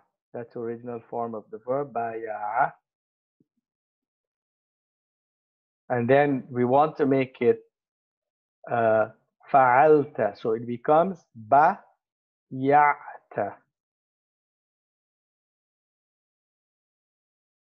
Baya'ta. That's the original form of this verb. But then we say there are two things you do. Because it's a weak letter in the middle, you eliminate the letter when you put on this pronoun, the ta that has a vowel. So we eliminate the ya. So that's the first step. That's what this rule means here. So let me show you it as we're doing it. It says, فَإِذَا أُسْنِدَ إِلَى ضَمِيرِ رَفْعٍ مُتَحَرِّكٍ, when it is connected to the pronoun that has a vowel, two things occur. One, two. The first, حُذِفَتْ عَيْنُهُ. The ayn is eliminated. This is telling you the reason. Forget the reason. The ayn is eliminated. Second thing is وَحُرِّكَتْ فَاؤُهُ بِحَرَكَةِ تَجَانُسِ الْعَيْنِ. Then the fa, which is the ba in this case, is given the haraka of the vowel that resembles the ayn. So the ayn was what? Was a ya. So the vowel that resembles it is kasra. So when the ayn was a waw, we say we put a dhamma on the fa. When the ayn, by ayn I'm not talking this ayn, I'm talking the middle letter, was a ya, you put a kasra. We say anta bi'ta, anti bi'ti, and then everything else remains follow suit. Ana bi'tu, this means I sold. Huma ba'a, huma ba'ata, antuma bi'tuma, bi'tuma. نحن بعنا, هم باعوا, هن بعنا, أنتم بعتم, أنتن بعتن. And I'll fill in those vowels later and send to you. Okay, present tense. What do we do with the present tense? Let's go ahead and do the same thing here. Let's replace the lamb with ayn, replace all. Let's also replace the qaf with a ba, qaf with a ba, and replace all of those. And let's replace the waw with a ya, and I'll explain why. Replace all.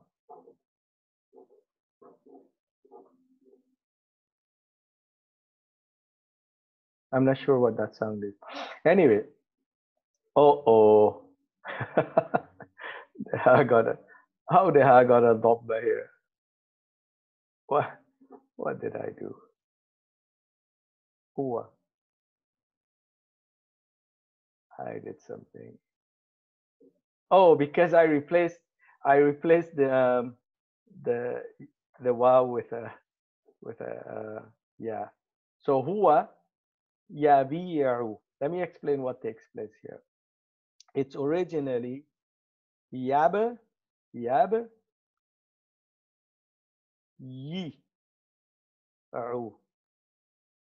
Yabi'u.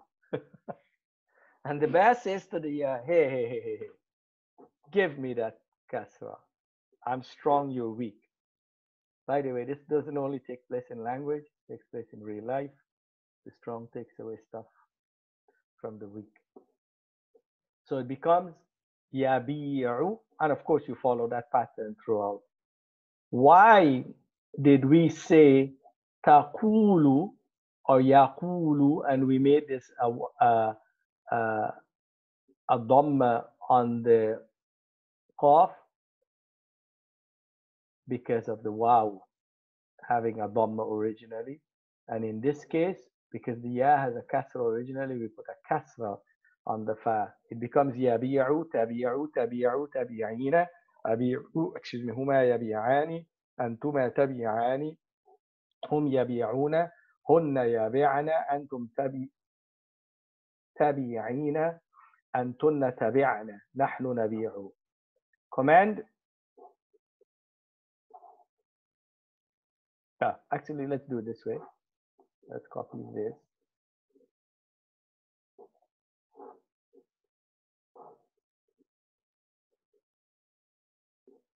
You eliminate the pronoun, of course. You eliminate the present tense letter, and you make it.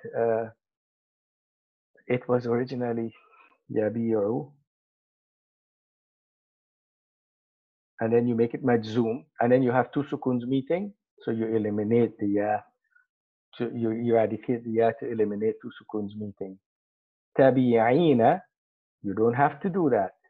What you do is you eliminate the ta, and then you make it majzoom by eliminating the noon, and it remains bi'i. So the way you say to a girl, sell something, you say bi'i, sell. To a man, you say, or a male, you say bi', sell. Dual, you say, you remove the present tense letter, you make it majzoom by eliminating the noon, and you say bi'a. You'll understand how we make words majzoom when we come to that. But now I'm just telling you here it's eliminating the noon. Antum, you remove the pronoun, move the present tense letter. 1 second. This is supposed to be tabi'una. It's because I replaced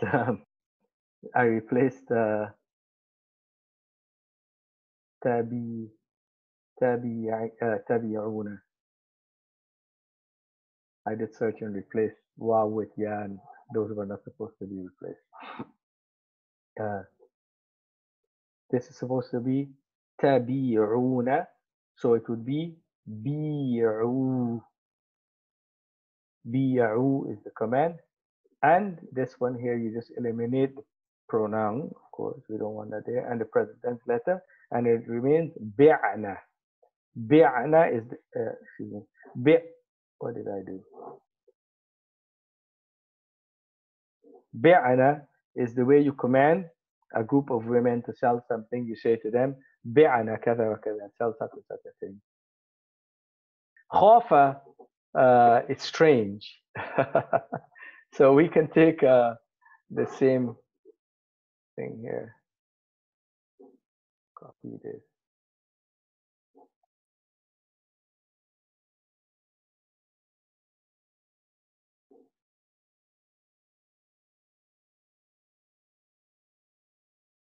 What did I do? I did not copy there. I think I added on a row.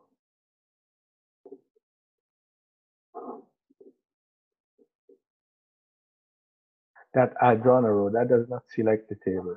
And the reason it doesn't select the table is you have to put a space here. Give me 1 second. Put a break there. And then we'll have the table separate. Now we can select the table, copy the table, go to the bottom, add the table here. And then now we change ba'a to khafa. And we'll see what takes place when we do that. And these are the three patterns you will have for the verb when the middle letter is a weak letter. I'll stop here in a second. Just let me just fill out this. So I'll do a search and replace. Search and replace. Ba with kha, with a kha. Find and replace. And we search and replace ba'a. Hey, khofa.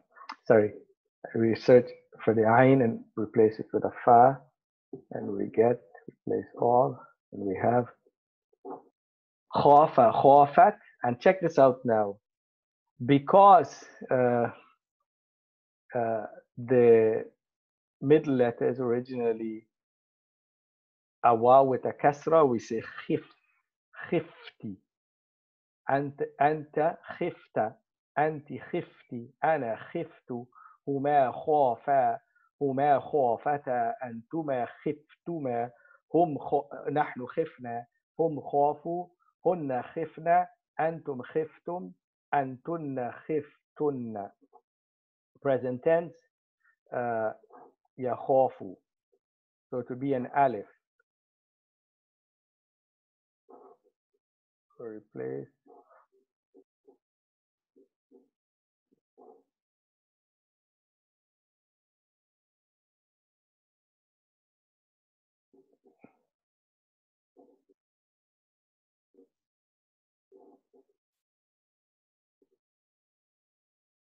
And this is going to create a mess when I do this, but I'll fix it.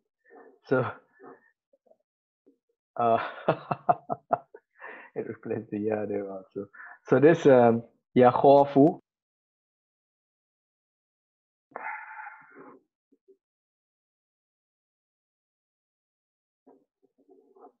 and I'll fix. It's supposed to be here. I changed it to alif. Hiya takhafu, anta takhafu, anti takhafina, takhafina, ana akhafu, huma yakhafani,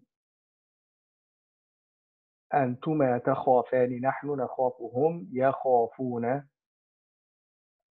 هن يخفن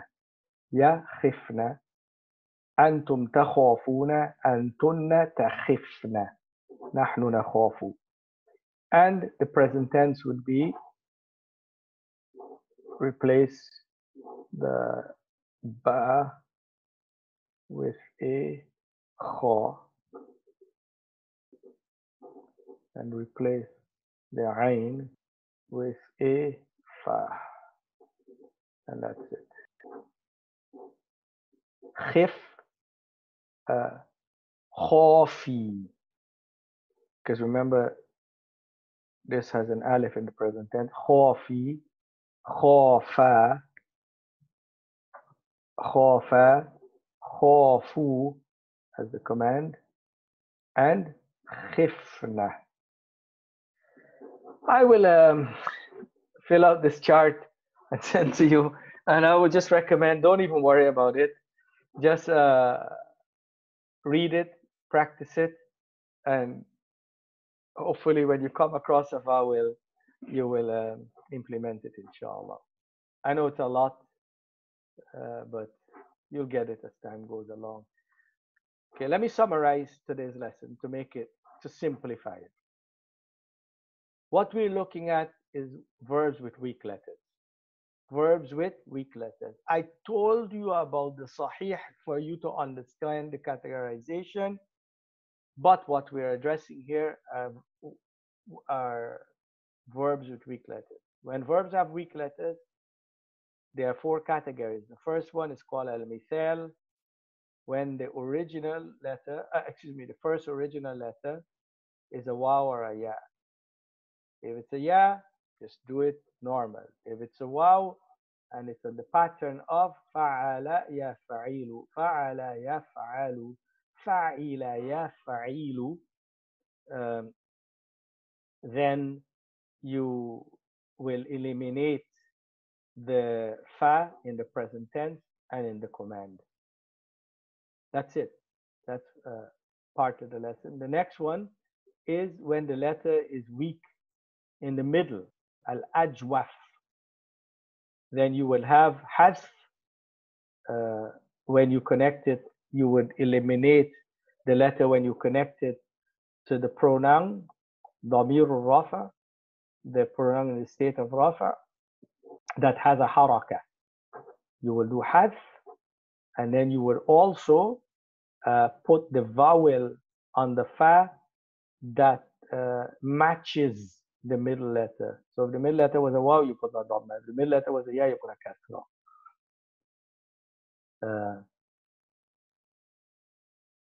And that's it. And you form the command the way we normally form the command. So that's the gist of today's lesson.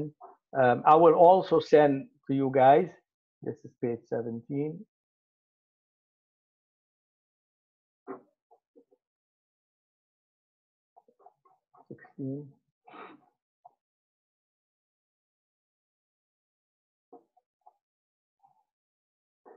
The sixth combination, أبواب الفعل الثلاثي فعل يفعل. So Ane, what had confused me at the starting, he uses a different tabweeb, and really the numbering is a matter of opinion, which bab is which. The way we memorize the bab is we don't really memorize the number. This is the first and this is the second. So when he said second, third, and sixth, he meant based on his numbering. This is not the way it's normally numbered. That's not the way you memorize it. The way you memorize it is fa'ala yaf'ulu, fa'ala yaf'ilu, fa'ala yaf'alu. So when the fa has, when the ayn has a fatha in the past tense, in the present tense, the ayn can have dhamma, kasra, or fatha. So that's what you memorize. Those are three of the six bab. For him, the fourth is fa'ila yaf'alu. So when the fa has a kasra, the present tense, when the ayn has a kasra in the past tense, the ayn can have a fatha in the present tense. When the ayn has a dhamma in the past tense, the ayn has a dhamma in the present tense. When the ayn has a kasra in the past tense, the ayn has a kasra in the present tense. Most people put this as the sixth. He has it as the fifth. So they would put this here first. And most people use this as the first bab. So we would always say fa'ila yaf'ilu is the first bab. This is the way we memorized it long ago in Medina. Fa'ila yaf'ilu as the first, fa'ila yaf'ulu as the second, fa'ila yaf'alu as the second. Anyway, regardless, when the ayn has a fatha in the past tense, you can have dhamma, kasra, or fatha in the present tense. When the ayn has a dhamma in the past tense, the ayn must have a dhamma in the present tense. When the ayn has a kasra in the past tense, in the present tense, it can have a kasra or it can have a fatha. Those are the six abwab. And I'll write that down for you also, excuse me, based on his numbering. And that briefly is the lesson for today. I will probably also go and fill out the chart with the other patterns of the weak letters. And by the way, we did all of these already. And there are many more. The verbs are so much details. And I think what we will do, excuse me, we will probably stop here so far as verbs is concerned and move on to nouns. So let me explain this briefly, and I'll just send it to you in the charts, and you just read the charts and see what transpires. And maybe I'll explain it briefly in the next lesson, but we'll move on to sarf of the asma. I just want to teach you three patterns of sarf for the asma, and then we'll move on back to grammar. So al-ajwab. الناقص is when the last letter is weak, like غزا. We would say يغزو, رمى, يرمي, رضي, يرضى. ثروة, يسرو. Anyway, then we would look at when you have two weak letters. When you have two weak letters, we will see what happened. Like waqwa, it would be yaqi. Interesting, the command would be qi. The command would be qi. You would eliminate both the fa and the lam would be eliminated in the command form of the verb. And you notice, everybody know an ayah with that. What is the ayah? ربنا آتنا في الدنيا حسنة وفي الآخرة حسنة وقنا. حرف العطف. قي, it's the command, well, the dua form of the verb. قي means protect. قي, just that one letter. قي, that means protect. Na, us, pronoun. When the two are separated, the two weak letters, the fa and the lam, and then when the letters are joined together, where is it? Sorry. Like al-maqroon, where is examples of that?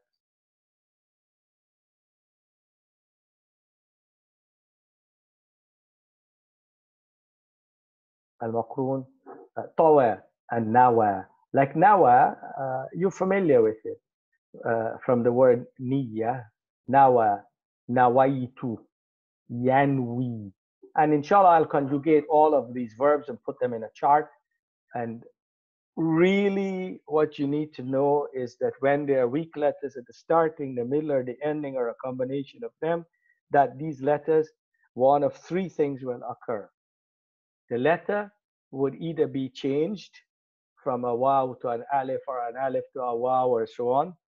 So the letter can be changed. That change is called qalb. Qalb is what means change. It means to switch. Or the letter can be eliminated, or the letter can be eradicated. This is called al-hadfu, yuhdafu. Or the letter can lose its vowel. Some other letter, like in taqulu, the qaf will steal the vowel from the letter. So those are the three things that will transpire, and there is a system that you learn that you will apply it, and it comes about from practice. So I'll put all these verbs, tawa and nawa, and waqa and wafa, and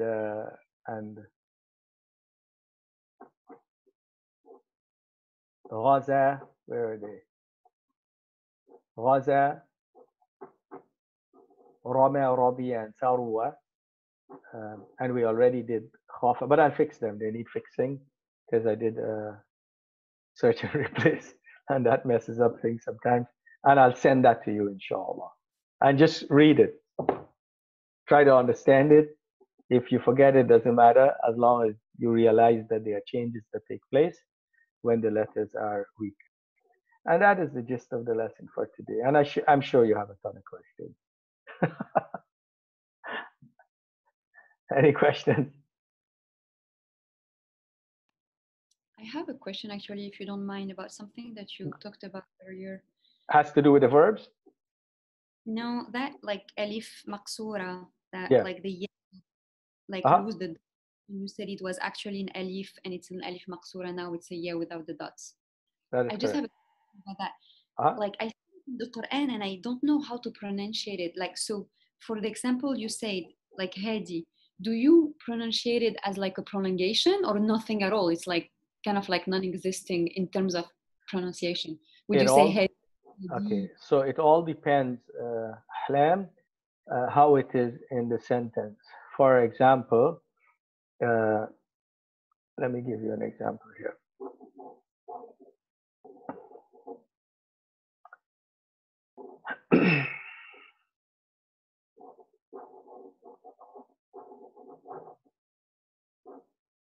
You would pronounce it as an alif.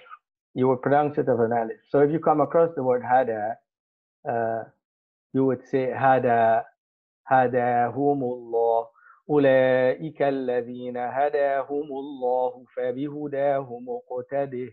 So let me try to find that ayah. But this is when it's a fatha. Wow, I am lucky. I pulled up to the, I scrolled to the ayah automatically. أولئك الذين هدى الله. So here, if we stop here, we say أولئك الذين هدى, and we pronounce the alif. It's alif maqsura. When you join, the alif maqsura drops. We say هدى الله. أولئك الذين هدى الله فبهداه مقتده. This also like ذكرى. إن هو إلا ذكرى للعالمين. ذكرى للعالمين. Yeah. I think the next ayah has some more. So it's always that is on the letter before that alif maqsura. Oh, there will always be fatha. Yeah. Wherever there's alif maqsura, there will always be a fatha on the letter that precedes it. Okay. Mm-hmm. And then you pronounce the alif if there's no sukoon after it. If there's a sukoon after it, you will join from the letter to the sukoon, like in hadallahu. But here, there's no sukoon after this here. It's lam with kasra, so we say dhikra lil alamin. So it's pronounced if there's no sukoon after it. If there's a sukoon after it, you will go from the dal or from the letter with the fatha to the sukoon. Hadallahu. Okay, And the alif. And that's not only for alif maqsura, that's for any alif. It really doesn't matter. Anytime you have an alif and then after it there is a sukoon, the alif is not going to be pronounced. You'll join to the sukoon most of the time. Sometimes it becomes what we call mad lazim, but that's a different situation. Anyway, so that's briefly it. And I guess we'll just stop here. This has been a nearly 3-hour class. It's too much for you guys. So, subhanakallah wa bihamdika, ashhadu an la ilaha illa anta, astaghfiruka wa atubu ilayk. Thank you, Sheikh.